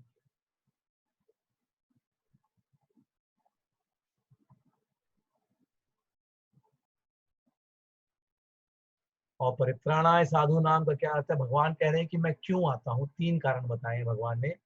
भक्तों का उद्धार करने, परित्राणाय साधु नाम, विनाशाय च दुष्कृताम, दुष्टों का विनाश करने, और धर्म संस्थापनार्थाय। इन 3 कारणों की वजह से भगवान आते हैं, क्योंकि जो भक्त हैं वो भगवान से मिलना चाहते हैं। तो भगवान उनसे मिलने के लिए यहाँ पर इस भौतिक जगत में आते हैं, अपने भक्तों से मिलने के लिए, उनका उद्धार करने के लिए, और फिर भक्तों को ले जाते हैं वापस अपने साथ, और दुष्टों का विनाश करने के लिए। अब किसी को लगेगा यार एक का विनाश कर रहे हो, एक का उद्धार कर रहे हो, तो आप तो पार्शियलिटी है, तो गलत कर रहे हो आप, सभी का आपको उद्धार करना चाहिए। तो इसका रीजन बताते हैं, ये सब तो डिस्कशन होना चाहिए लेकिन टाइम कम है इसके लिए। इसका रीजन, अच्छा क्या बताया, कोई एक क्वेश्चन पूछ लेता हूँ कि ये भगवान ऐसा पार्शियलिटी क्यों कर रहे हैं? भक्तों का तो उद्धार और दुष्टों का विनाश। इसमें कोई एक जन कुछ बोलेगा? भैया मेरे को ट्राई करना है। बोलो। मतलब यहाँ पर दुष्ट शायद अपनी अपने अंदर जो बुराइयां हैं, अपनी जो इंद्रियां हैं, ये जो काम बताया आपने, इसी का नाश। हाँ ओके, वो भी एक चीज है, that's also true, this is also true कि भगवान उन दुष्टों का विनाश, मतलब जो दुष्ट अपने अंदर काम है, जैसे काम रूपी भी एक दुष्ट है, तो वो भी एक, उनका नाश करने के लिए भगवान आते हैं। क्योंकि जब हमको वो आके आकर्षित करते हैं तो उनका प्रेम जागृत होता है, तो हमारा काम जो है उसका दमन होता है। तो that's very good, that's a good one, this is very good. और उसके अलावा जो एक्चुअली हम दुष्टों का दमन करते हुए देखते हैं भगवान को, वैसे एक्चुअली वो क्यों?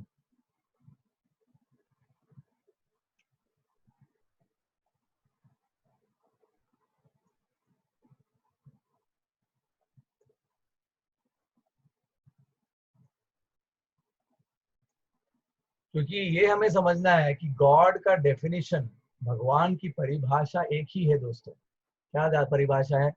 कि वो जो कुछ भी सोचते हैं, वो जो कुछ भी करते हैं, वो सब 100% सही है हमेशा। तो अगर हमें नहीं वो समझ में आया तो वो हमारी ही गलती है। तो भगवान कैसे उसमें परफेक्ट कर रहे हैं?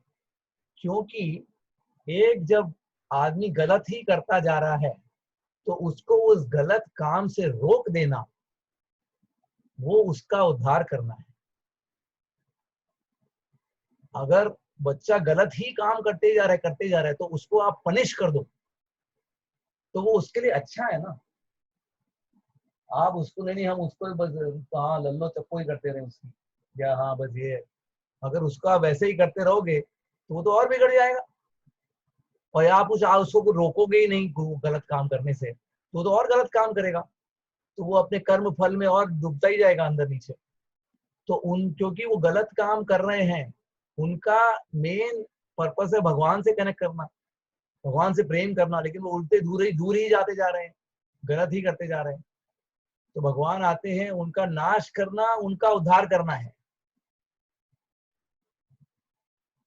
उनका नाश करके उनका उद्धार होता है, जैसे पनिशमेंट करके ही उनका ये लेकिन ऑब्वियसली कलयुग में सभी ऑलमोस्ट इतने दुष्ट हो गए हैं, तो इसलिए चैतन्य महाप्रभु जब आते हैं तो वो, जैसा राजू ने अभी कहा, वो लोगों को कत्ल नहीं करते, नहीं तो कत्ल करने लग जाएंगे, जैसे भगवान भी कई उनको मार रहे थे, तो मेरे ख्याल से कई लाखों करोड़ों लोगों का कत्ल करना पड़ जाएगा, क्योंकि आजकल के जमाने में तो सभी लोगों को कुछ ना कुछ इस तरीके की आसुरिक भावनाएं हैं।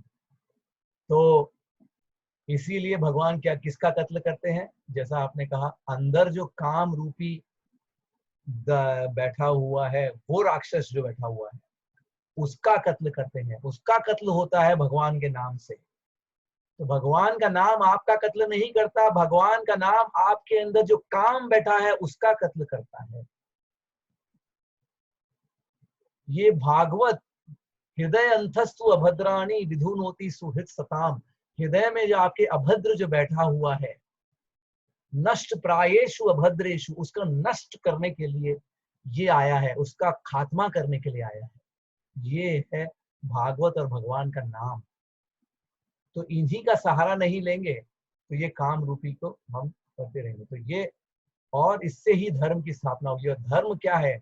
भगवान की सेवा करना मेन धर्म है। तो वो धर्म की स्थापना करने के लिए भगवान आते हैं। जन्म कर्म च मे दिव्यम एवं यो वेत्ति तत्वतः त्यक्त्वा देहं पुनर्जन्म नैति मामेति सो अर्जुना। अब भगवान कहते हैं कि मेरा जो जन्म और कर्म है वो दिव्य है। हे अर्जुन, जो मेरे आविर्भाव तथा कर्मों की दिव्य प्रकृति को जानता है, वह इस शरीर को छोड़ने पर इस भौतिक संसार में पुनः जन्म नहीं लेता, अपितु मेरे सनातन धाम को प्राप्त होता है। तो देखिए, हम कहते थे ना कि वैकुंठ में जाना है ना कि स्वर्ग में जाना है? कहाँ जाना है? वैकुंठ में जाना है कि स्वर्ग में जाना है? वैकुंठ। क्या बात है, एकदम भरूच से आवाज आई है, जोरों से। तो वैकुंठ में जब जाना है तो अच्छे ही कर्म से नहीं होगा, ये तो पता चल गया। तो इसीलिए भगवान ने एक इतनी इजी चीज बता दी। क्या बता दी? जन्म कर्म से मेद एवं यो वेत्ति तत्वतः। वेत्ति मतलब जानना, विद्या। जो एक्चुअल में मेरे जन्म को जानता है और मेरे कर्म को जानता है। तो देखिए, इससे ज्यादा इजी कोई क्या कर सकता है? भगवान बोल रहे हैं सिर्फ जान लो मेरे बारे में, एक्चुअल में जन्म और कर्म।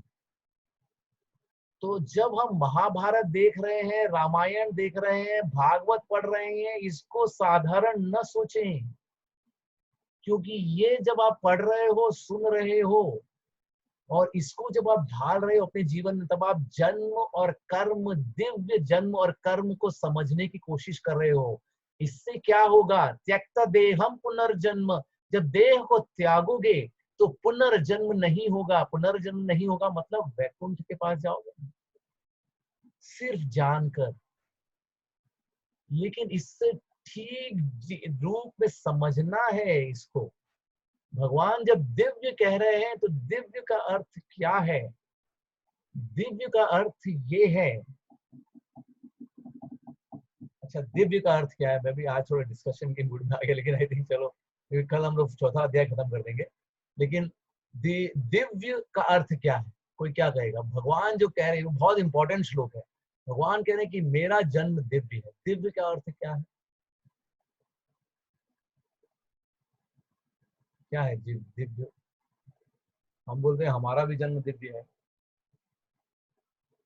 मैं भी बड़ा, मेरे भी एक वो लगा दो, पीछे से लाइट आती रहेगी, थोड़ी सी आती है और दिखाते हैं, मेरे भी एक पीछे लाइट चमक जाएगी, वो भी दिव्य हो गया क्या? भगवान का जन्म दिव्य क्यों है? क्या दिव्य है उसमें? क्या कहेंगे? बुराइयों का अंत करने के लिए आए हैं। हाँ, बुराइयों का अंत करने के लिए आए, बात सही है। कई हम लोग भी कई बार ऐसा सोचते हैं कि मैं भी यहाँ पर आया हूँ, मैं भी काफी बुराइयों का अंत कर रहा हूँ। सोच पाते, आप नहीं सोचते वैसा, लेकिन कुछ लोग ऐसा सोच लेते हैं, है ना।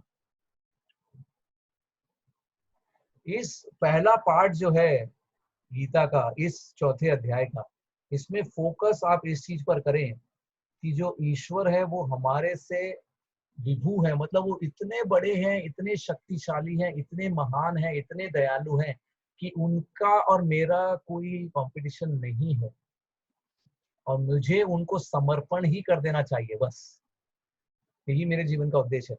तो इसलिए भगवान फर्क बता रहे हैं अर्जुन को। अर्जुन ने पूछा ना, अरे क्या है यार, आप भी तो जन्म लिए, मैं आप कैसे बोल दिए किसी को? भगवान ने बोला तुम्हें नहीं याद है, मुझे याद है, क्योंकि मैं आ सकता। ये सब फर्क देखना है। तो उनका जन्म दिव्य बताया उन्होंने, हमारा जन्म दिव्य नहीं।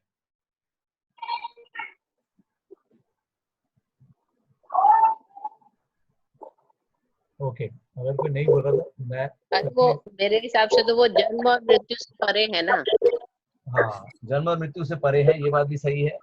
और इज इट बिकॉज कि वो अपनी मर्जी से इसको कंट्रोल कर पाते हैं? हाँ, तो ये एक मेजर की पॉइंट है। तो आप जो बोल रही होती बोल रही वो इंक्लूडेड है, लेकिन जो आशीष जी ने कहा कि वो दिव्य इसलिए कि वो जब चाहे तब आते हैं।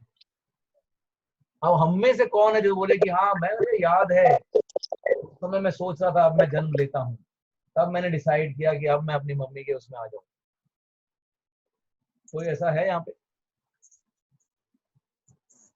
जो अपने आप को बड़ा बड़ा ये भगवान भी कहलाते हैं? काफी लोग हैं जो साधु और ये बाबा भी अपने आप को, हाँ हम भी भगवान हैं, लेकिन किसी को ये याद नहीं होगा कि वो कब कब जन्म लिया, क्यों, ये वो किसी को नहीं पता होगा। लेकिन दिव्य, इस दिव्य जन्म का ये अर्थ है कि वो अपनी मर्जी से आते हैं, उनको कोई रोक नहीं सकता। अविनाशी, हाँ, अविनाशी कह सकते हैं। हाँ, अविनाशी तो खैर हम भी हैं, क्योंकि आत्मा तो हमारी भी अविनाशी है, लेकिन हम बंधे हुए हैं अपने कर्म से, और वो किसी चीज से बंधे हुए नहीं। वो विजिट करते हैं यहाँ पर, जब चाहे तब आते हैं। संभवामी आत्म माया, या अपनी मर्जी से हम फंसकर आते हैं, कर्म के बंधन में फंसकर डाल दिया जाता है। तभी तो अगर किसी को बोले कि आप इस शरीर से निकल जाओ, निकल सकते हो क्या? मैं निकल सकता हूँ इस शरीर से? नहीं, बंध गया हूं। आत्महत्या करना इस शरीर से निकलना नहीं, क्योंकि मुझे नहीं पता मैं कहाँ जाऊंगा, आगे क्या होने वाला है। ये तो इस शरीर में ऐसे बंध गए हैं, इस भौतिक जगत में ऐसे बंध गए हैं कि इसलिए हमें देखना है। ये जो बात कर रहे हैं भगवान श्री कृष्ण, ये कह रहे हैं मैं अपने मन से आया हूं, और मेरे अपने मन से ही एक्ट कर रहा हूं पूरे टाइम। हम लोग एक्ट जो कर रहे हैं, अरे अब ऐसा मन नहीं कर रहा था तो अब क्या करें, ऐसा हो गया और वैसा हो गया, बोलते ना। लेकिन भगवान के ऊपर कोई फोर्स नहीं है, कोई फोर्स नहीं है। और भगवान देखने में लगे कि कुछ ऐसा कर रहे हैं जो सही भी नहीं है, तो चुरा रहे हैं, वो झूठ बोल रहे हैं, तो हमको लगेगा कि ये, अरे ये कैसे, ये अरे, लेकिन वो जो भी जो कर रहे हैं ना, वो कुछ नहीं चुरा रहे, क्योंकि सब कुछ उनका ही है। और वो कुछ झूठ नहीं बोल रहे, उसमें भी आप जाके देखोगे तो वो सत्य है एक तरीके से।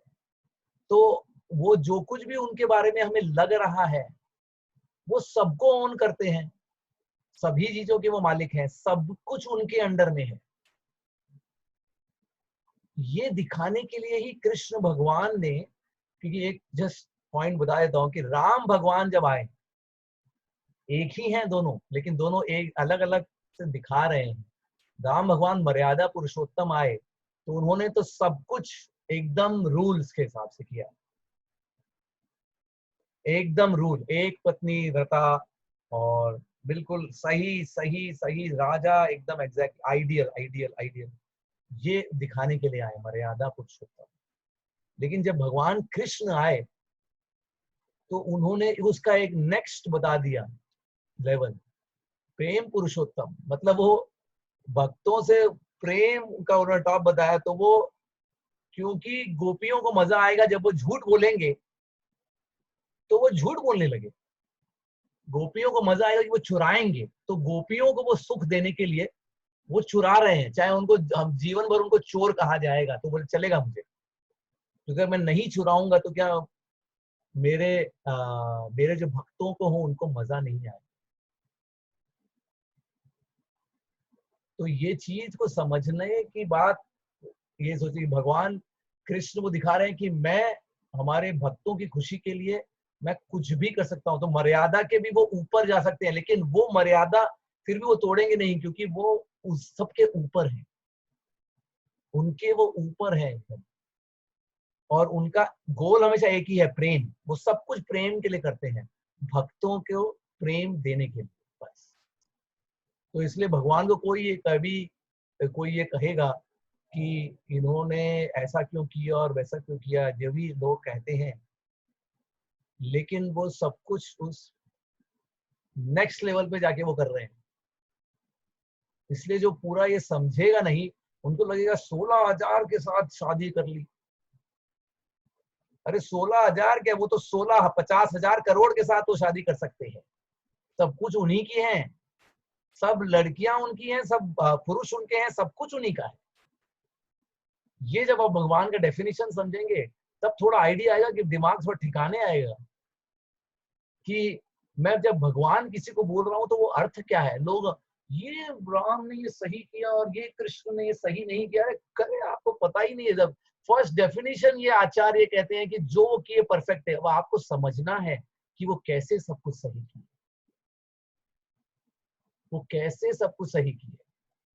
अगर भगवान राम ने सीता मैया को वैसे तो लाने के लिए पूरा वो ले लिया, पूरा झगड़ा पूरे वॉर कर दी, और उसके बाद में राजधर्म का पालन करने के लिए सीता मैया को वन में भी छोड़ दिया, वो दोनों चीज 100% परफेक्ट है। उसको समझने में हमारे से कमी हो जाए तो ये हमारी गलती है।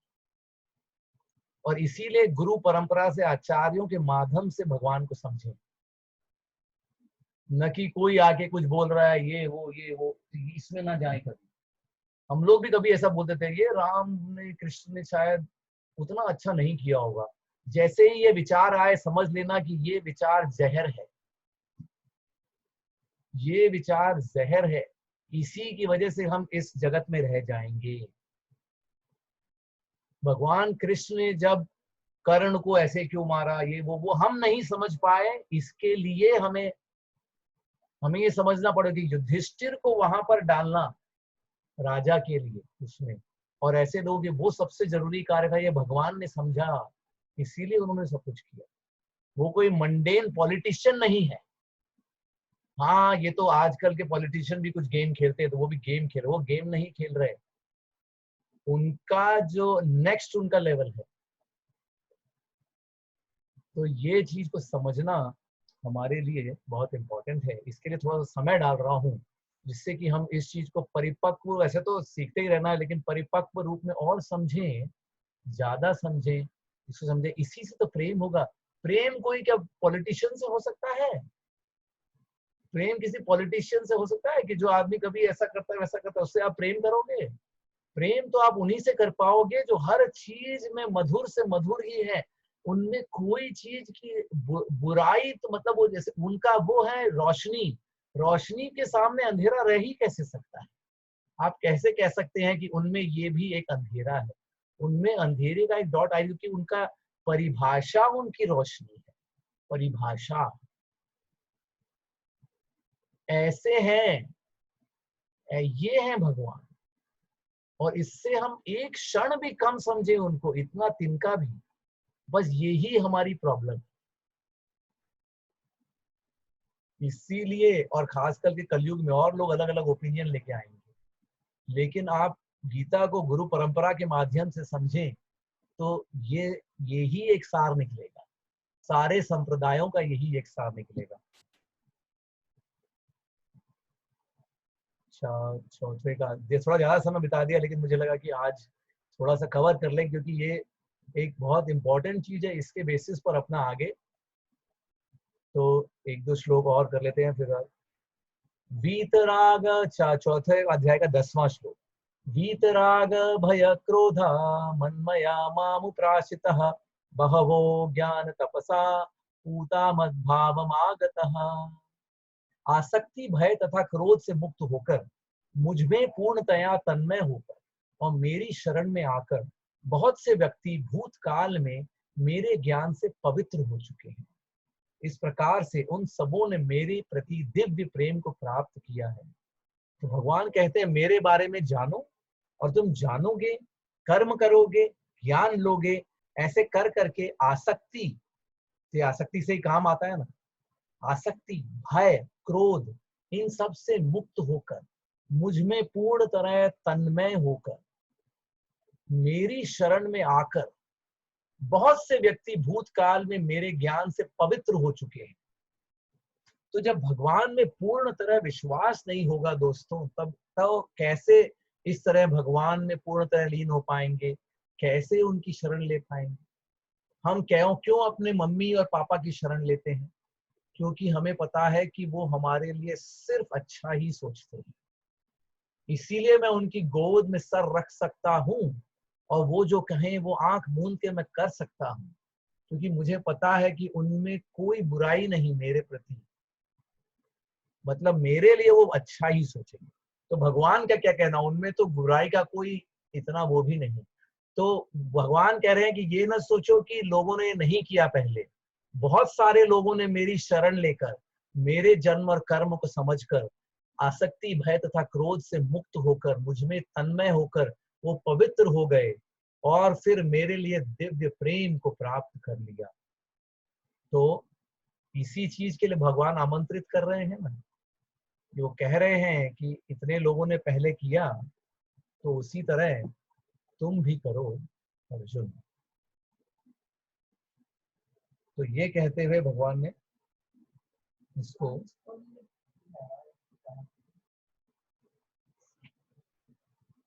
ये कहते हुए भगवान ने किया। मैं भी एक श्लोक और पढ़ लेते हैं।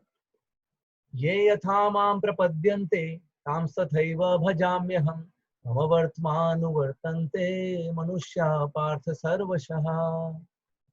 तो भगवान इसमें सिंपल चीज कह रहे हैं कि जैसे तुम मेरे पास आओगे वैसे ही मैं तुम्हारे पास, तुम एक कदम लो मैं 10 लूंगा, तुम एक भी नहीं लोगे तो मैं नहीं ले पाऊंगा। जिस भाव से सारे लोग मेरी शरण ग्रहण करते हैं उसी के अनुरूप मैं उन्हें फल देता हूँ। हे पार्थ, प्रत्येक व्यक्ति सभी प्रकार से मेरे पथ का अनुगमन करता है। तो माया भी वैसे तो भगवान की ही शक्ति है, तो आप माया की तरफ जा रहे हो तो भी वो भगवान की दूसरी शक्ति की तरफ जा रहे हो, लेकिन भगवान बोल तो रहे हैं कि मेरी इच्छा है तो तुम मेरे पास आओ, मेरे पास। और जितना तुम मेरे पास आओगे उतना ही मैं ज्यादा और तुम्हारे पास आऊंगा, क्योंकि तुम्हें इच्छा तो बतानी पड़ेगी ना। तुम अगर इच्छा ही नहीं बताओगे कि तुम्हें मेरे पास आना है तो फिर कैसे मैं तुम्हारे पास आऊंगा भाई। तो ये जो 12वां कर लेते हैं। काम्यता कर्मणां सिद्धिं यजन्त इह देवताः क्षिप्रं हि मानुषे लोके सिद्धिर्भवति कर्मजा। इस संसार में मनुष्य सकाम कर्मों में सिद्धि चाहते हैं, फल स्वरूप वे देवताओं की पूजा करते हैं। निरसंदेह इस संसार में मनुष्य को सकाम कर्म का फल शीघ्र होता है। तो लोग चाहते हैं कि मुझे ये भी मिल जाए, बहुत सारी चीजें मिल जाए, काम के उससे देवताओं की पूजा करते हैं, और जब करते हैं तो उनको देवताओं से वो फल प्राप्त होता है। चातुर्वर्ण्यं मया सृष्टं गुणकर्म विभागशः तस्य कर्तारमपि मां विद्य कर्तारम अव्ययम्। यहाँ पर भगवान ने वर्णाश्रम के बारे में बताया कि लोग चातुर्वर्ण्यम मया सृष्टम, प्रकृति के 3 गुणों और उनसे संबंध कर कर्म के अनुसार मेरे द्वारा मानव समाज के 4 विभाग रचे गए। यद्यपि मैं इस व्यवस्था का सृष्टा हूँ, किंतु तुम यह जान लो कि मैं इतने पर भी अव्यय अकर्ता हूँ। तो भगवान जैसे लोग का कार्य है, लोग जैसे लोगों के गुण हैं, उस हिसाब से ये ब्राह्मण, क्षत्रिय, वैश्य, शूद्र, ब्रह्मचारी, गृहस्थ, वानप्रस्थ, संन्यास, ये 4 वर्ण और 4 आश्रमों का सिस्टम भगवान ने बनाया गुण और कर्म के हिसाब से, जन्म के हिसाब से नहीं।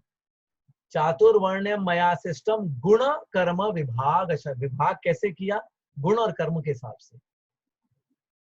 तो ये जो आगे जाकर सिर्फ जन्म के बेसिस पर हो गया, क्वालिटी नहीं है, गुण कर्म नहीं है, लेकिन जन्म है, उस हिसाब से मैं ब्राह्मण हूँ, क्षत्रिय हूँ, वैश्य हूँ, ये वो जब सोच लिया तो वो गलत हो गया जाति,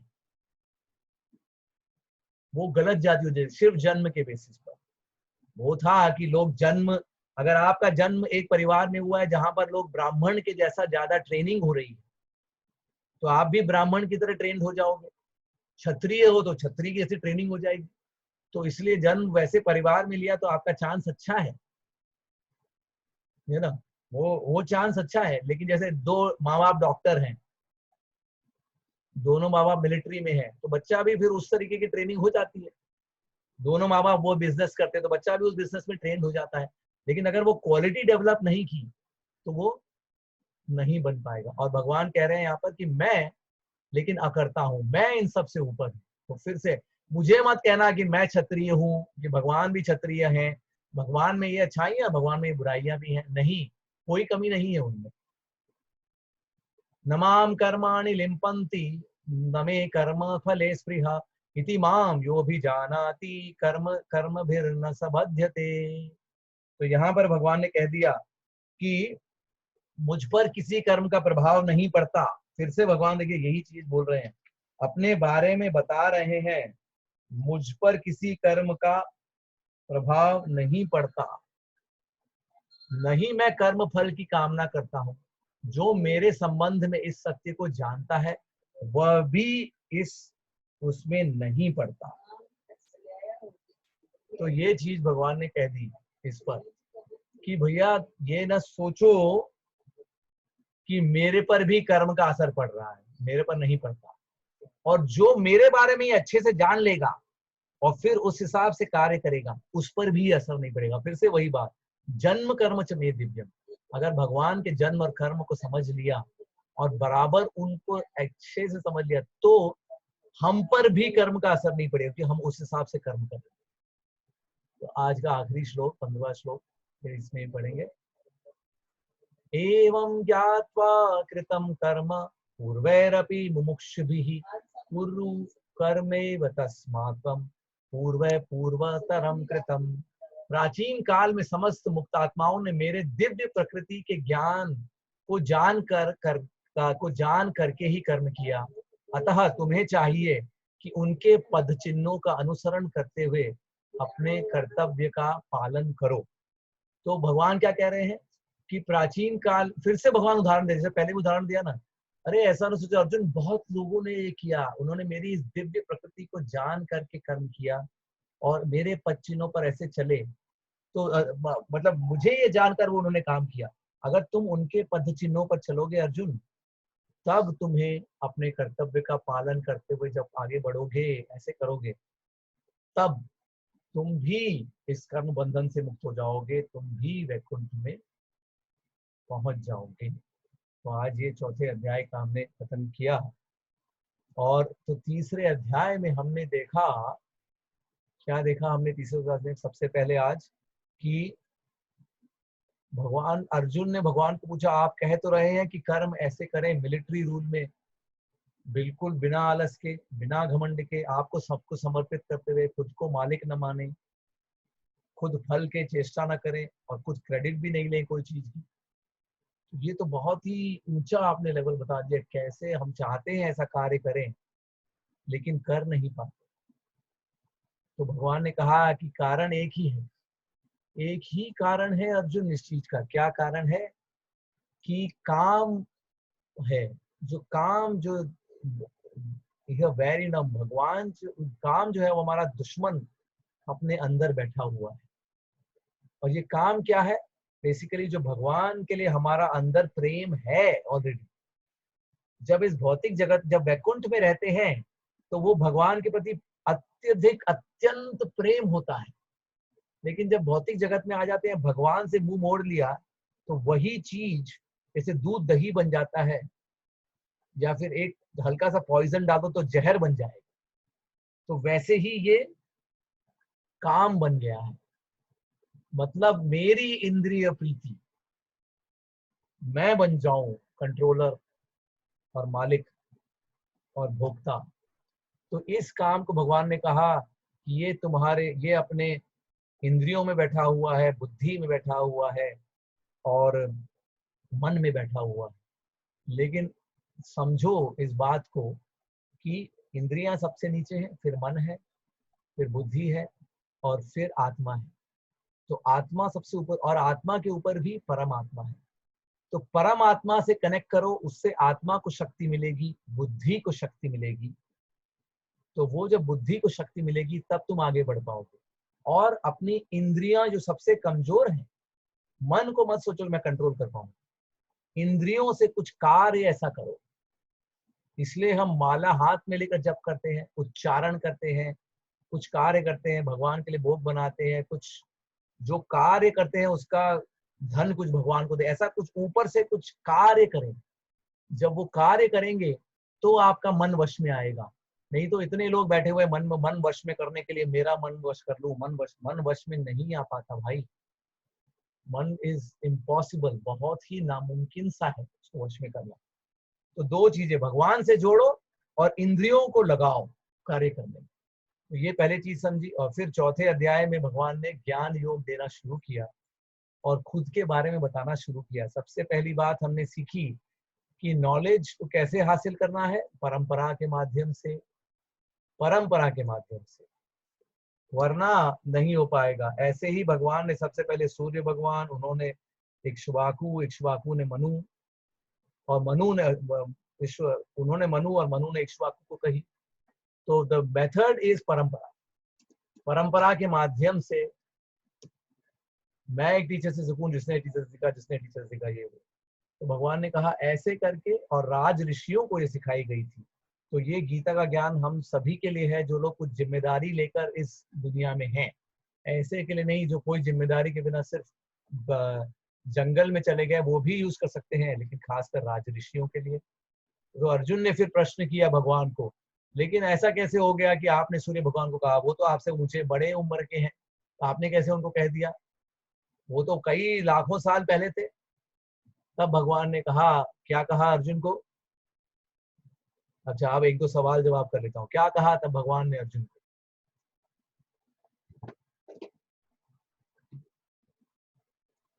कि मैं जन्म मृत्यु से परे हूँ। हाँ, ये बात भी है, वो आगे कहा था, लेकिन इमीडिएटली जवाब में क्या कहा था, किसी को अगर याद हो तो?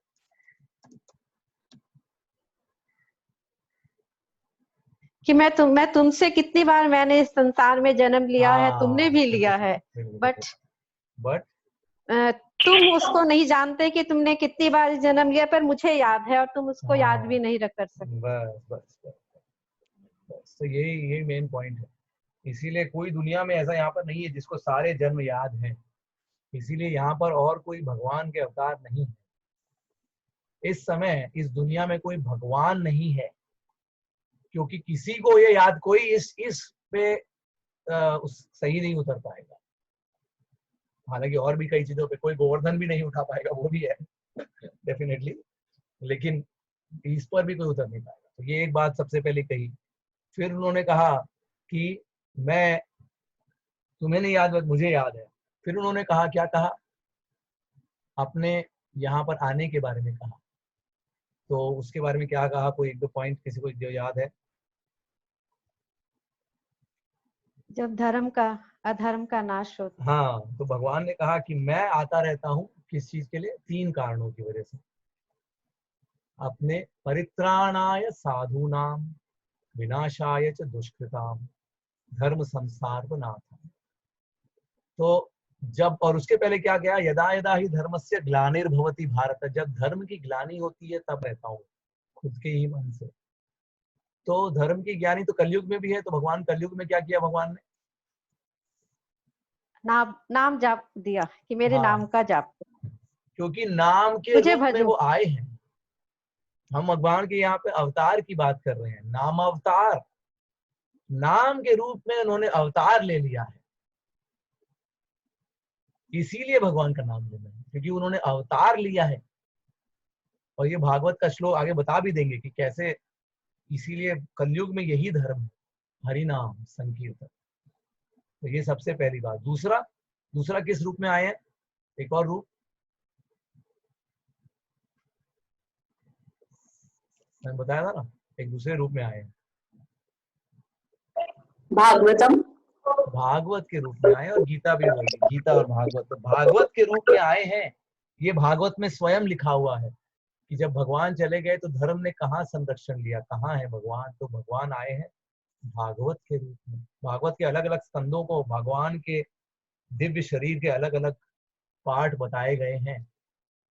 तो भागवत के रूप में या गीता। तो हम जब भगवान का नाम ले रहे हैं और जब हम भगवान के ये कथा सुन रहे हैं, तो हम सीधे भगवान से संबंध जोड़ रहे हैं। सीधे भगवान से संबंध जुड़ रहा है अभी इस समय। तो ये चीज उन्होंने बताई। और फिर उसके बाद में और क्या पॉइंट किसी को याद है? मे बी ये समरी लोगों के साथ में करना थोड़ा अच्छा है। और क्या पॉइंट किसी को याद है?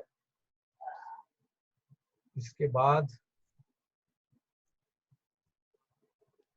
14th में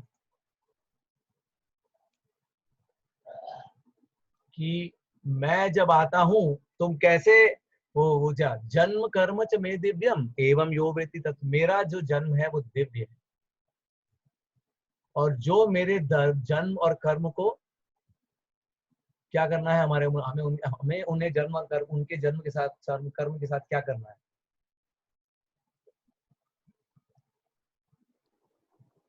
डिवोशनल सर्विस। हाँ, तो उनके जन्म और कर्म के साथ भगवान ने क्या कहा? जन्म कर्म च मे दिव्यम, क्या करना है? उनके जन्म और कर्म के साथ हमें क्या करना है? ऐसे तो कई लोग जन्म और कर्म कर रहे हैं भाई। और टीवी पे आप क्या देखते हो? इसने ये कर्म किया, उसने ये कर्म किया। न्यूज क्या आता है? सलमान खान ने ये कर्म किया, ये उसने ये कर्म किया। सभी कर्म ही कर रहे हैं ना। तो भगवान ने यहाँ पर खुद के जन्म और कर्म के बारे में क्या कहा? हमें क्या करना है उसके बारे में?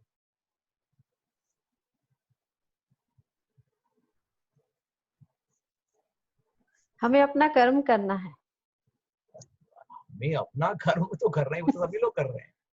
वो तो सभी लोग कर रहे हैं। भगवान के कर्म से हमें क्या करना है? उनको समर्पित कर देना। हाँ, उनको समर्पित कर देना है। क्या वो तो कर्मयोग की बात होगी कि हमारा कर्म हम उन्हें समर्पित करें। भगवान के जन्म और कर्म से हमें क्या करना है? भक्ति। हाँ, ओके, ठीक, दैट्स ट्रू। भक्ति तो उन्होंने इस श्लोक में क्या कहा था? जन्म कर्म च एवं यो वेत्ति तत्वतः, उनके जन्म और कर्म को हमें जानना है भाई। यही तो उन्होंने बात कही। उनके जन्म और कर्म को समझना है अच्छे से। और क्या होगा उनके जन्म और कर्म को समझने से?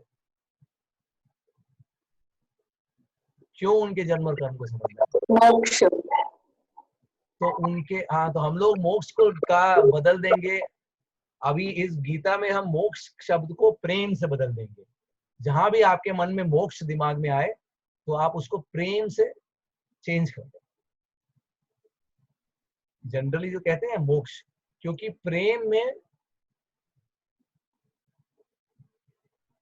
ये भी क्वेश्चन पूछ लेना चाहिए, क्यों मोक्ष को प्रेम से बदल सकते हैं? क्योंकि ईश्वर का भक्ति ही प्रेम है। हाँ, तो प्रेम होने और मोक्ष होने में क्या कनेक्शन है? दोनों में क्या रिश्ता है इन दोनों चीजों में? जब बहुत ज्यादा प्रेम हो जाएगा तो मोक्ष अपने आप ही मिल जाएगा, भगवान के पास अपने आप पहुंच जाएंगे। बस, तो अगर भगवान से प्रेम हो गया तो भगवान आपसे अलग कैसे रह सकते हैं भाई? तो वो समझ ही जाएंगे ना कि ये तो अब मेरे पास आना ही चाहता है एकदम, और ऑब्वियसली मैं तो उसके पास आना ही चाहता हूं, तो बुला लेंगे। सिंपल। तो हम जिसको मोक्ष कहते हैं वो मोक्ष से ऊपर उठकर प्रेम है, और मोक्ष प्रेम में इंक्लूडेड है।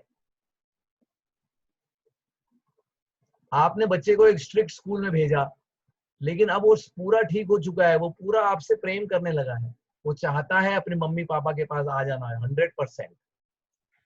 तो फिर जरूरत ही नहीं है ना वो स्ट्रिक्ट स्कूल में रखने की। तो वो स्ट्रिक्ट स्कूल से रिलीज, मुक्ति, मोक्ष मिल ही जाएगा ऑटोमेटिकली। इसलिए इस गीता में जब भी हम आगे बात करेंगे, मोक्ष जब भी सुनेंगे, सोचेंगे मोक्ष, तो उसकी जगह प्रेम सोच लीजिए, क्योंकि प्रेम में ही तो ईश्वर के साथ जुड़ेंगे ना। तो ये चीज को भगवान ने कहा था। तो वो प्रेम कैसे आएगा? उनके जन्म और कर्म को जानकर। उनके जन्म और कर्म वो दिव्य है, वो दिव्य जन्म और कर्म है, वो हमारे जैसा जन्म और कर्म नहीं। यहाँ पर जो भी जीवन में लोग जन्म और कर्म कर रहे हैं, फिल्म स्टार देख लो, इंडियन प्राइम मिनिस्टर वगैरह भी सब देख लो, सारे लोग जो कर्म कर रहे हैं ना, उसी के बारे में सारी न्यूज है कि इसने ये कर्म किया, उसने ये कर्म किया, और कभी कभी इसने जन्म ले लिया, ये वो, बस। तो ठीक है, हमें वो थोड़ा बहुत तो समझना ही पड़ेगा, क्योंकि जीवन में रहना है, कुछ चलाना है काम। लेकिन उसी में हम प्रेम करने लगे, हमारे लिए तो सब कुछ वही है।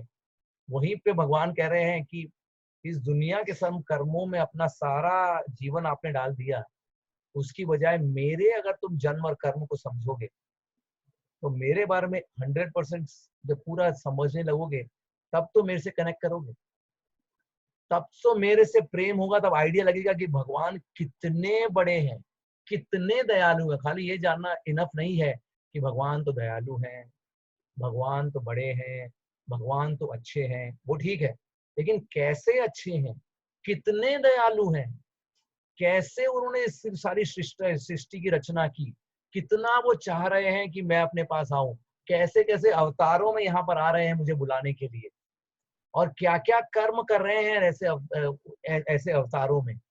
जब वो डिटेल में समझेंगे और समझेंगे कि भगवान 100% करेक्ट है, 100% परफेक्ट है अपने सारे कर्मों में, जब ये पूरा समझेंगे तो धीरे धीरे उनसे प्रेम हो ही जाएगा। लेकिन उसको गुरु परंपरा में अच्छे से समझना पड़ेगा। जब वो समझेंगे तो प्रेम हो जाएगा, तो मुक्ति हो जाएगी, वापस चले जाओगे उनके पास। तो यही चीज का बेसिकली इसमें एक्सप्लेनेशन भगवान ने इसमें दिया। तो जितने भगवान के पास जाओगे उतना भगवान आपके पास आ जाएंगे, ये चीज का एक्सप्लेन किया। हरे कृष्ण कृष्ण कृष्ण हरे हरे, हरे हरे राम हरे राम राम हरे Ram Ram Ram Hare Hare. Any other question comment वगैरह तो दे सकते हैं, बट समरी में ही थोड़ा पार्टिसिपेट कर लिया तो अच्छा। Tomorrow I think we can complete chapter 4। तो आज का क्या कोई चीज फीडबैक या कुछ भी जो भी है बताइए।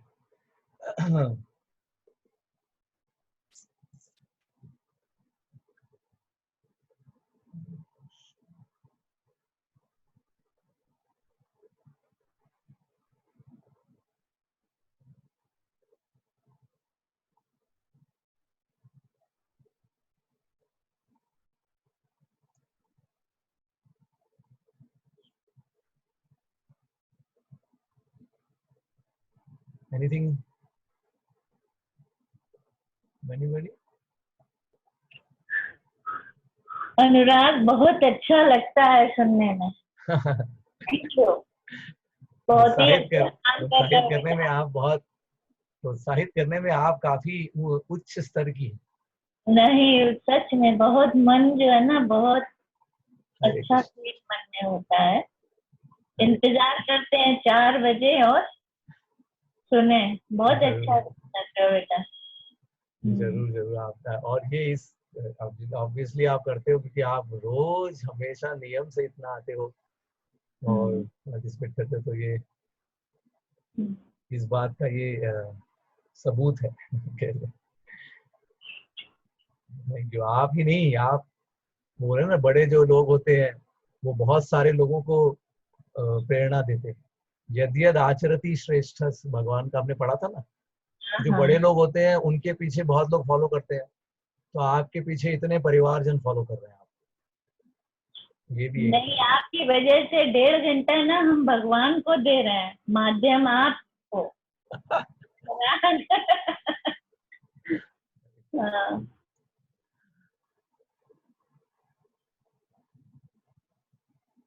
और कोई कुछ? शिवांगी पुरोहित ज्वाइन किया आज? गीता से प्रेम। बोलिए, सॉरी।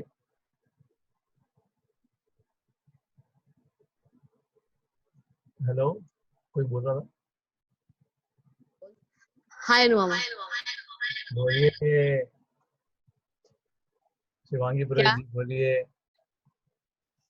मुझे बड़ा मजा आया आज। मम्मी ने मुझे बोला कि बहुत ही रियलिस्टिक टॉपिक है सुनना आज का, तो फिर मैंने गुड, अच्छा उसको लगा। अच्छा लगा। हाँ, एनी इंटरेस्ट, प्रैक्टिकल लाइफ में यूज कर सकते हैं। Any interesting points you want to share, anything?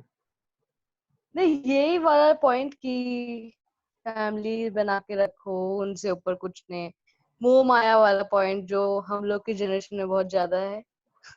सबको पैसा चाहिए, घर चाहिए, पर उससे ऊपर भी देखना चाहिए लाइफ में। हाँ, जनरली लोग नहीं देखते हैं। हाँ, ultimate goal of life उसको न माने. You can do, you should do, हाँ you do whatever is required. नहीं मतलब उसको एंड गोल नहीं, उसको बस माइलस्टोन पकड़ के चलना चाहिए, हाँ, नॉट बस लाइक द उसको यूज एंड। करो, उसको यूज करो, उसको हाँ यूज करो अपने टैलेंट को. क्योंकि उसके लेकिन बिना सर्वाइवल भी नहीं है, तो वो तो मैंडेटरी है, लेकिन उसको एंड पॉइंट बना के अलावा मतलब एक माइलस्टोन की तरह यूज करो हाँ, via the journey of life, and not the lot of, and. if you have, आपका नेचर ऐसा है कि आपको चैलेंजिंग काम करने हैं ना, तो हम वो नहीं कर रहे, भगवान कभी नहीं कर रहे. भगवान तो अर्जुन को इतना चैलेंजिंग काम दे रहे हैं. तो आपका नेचर ऐसा है कि आपको चैलेंजिंग काम, भगवान कभी नहीं कह रहे आलस करो, अपना स्किल्स मत यूज करो, ये वो.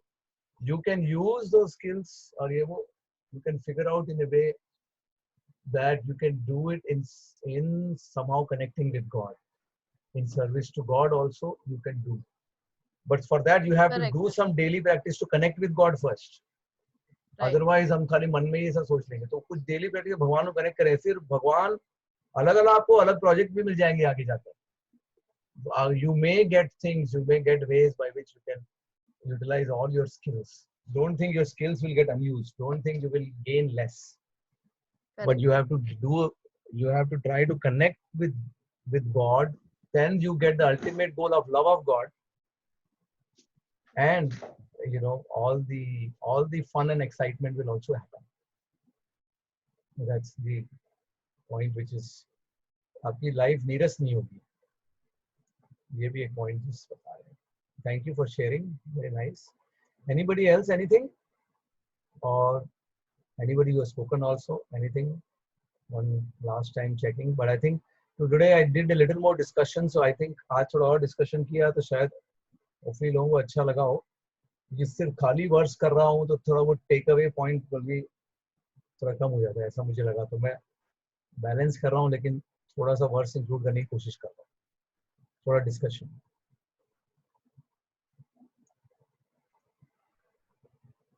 Yes, this is more interesting where थोड़ा आप डिस्कस करते हो तो वो ज्यादा अच्छा लगता है. ज़्यादा अच्छा लगेगा ना यार, क्योंकि हम लोग देख लेंगे 18 चैप्टर्स हमें खत्म करने हैं, तो थोड़ा बहुत फिर रात को कुछ एडजस्ट करेंगे. May be we'll see.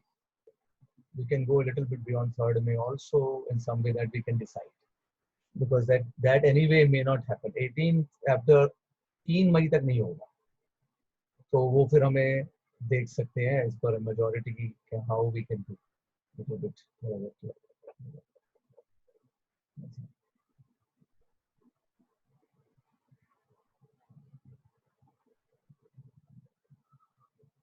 All right, so I will just end with this point only. Always think that God is perfect and the best in everything. और हमें उनके सारे कार्यों को, उनके सारे चीजों को ऐसे करके देखना है. अभी आप रामायण महाभारत भी देख रहे हैं, तो बस ये देखकर देखें कि व्हाटएवर वो कर रहे हैं वो 100% परफेक्ट है. अब उसको हमें कैसे समझना है और कैसे उनसे कनेक्शन और प्रेम जोड़ना है. तो ये एक पॉइंट मैं बस बोला. Anybody else sharing anything? Otherwise we can end the session for the day. Thank you very much.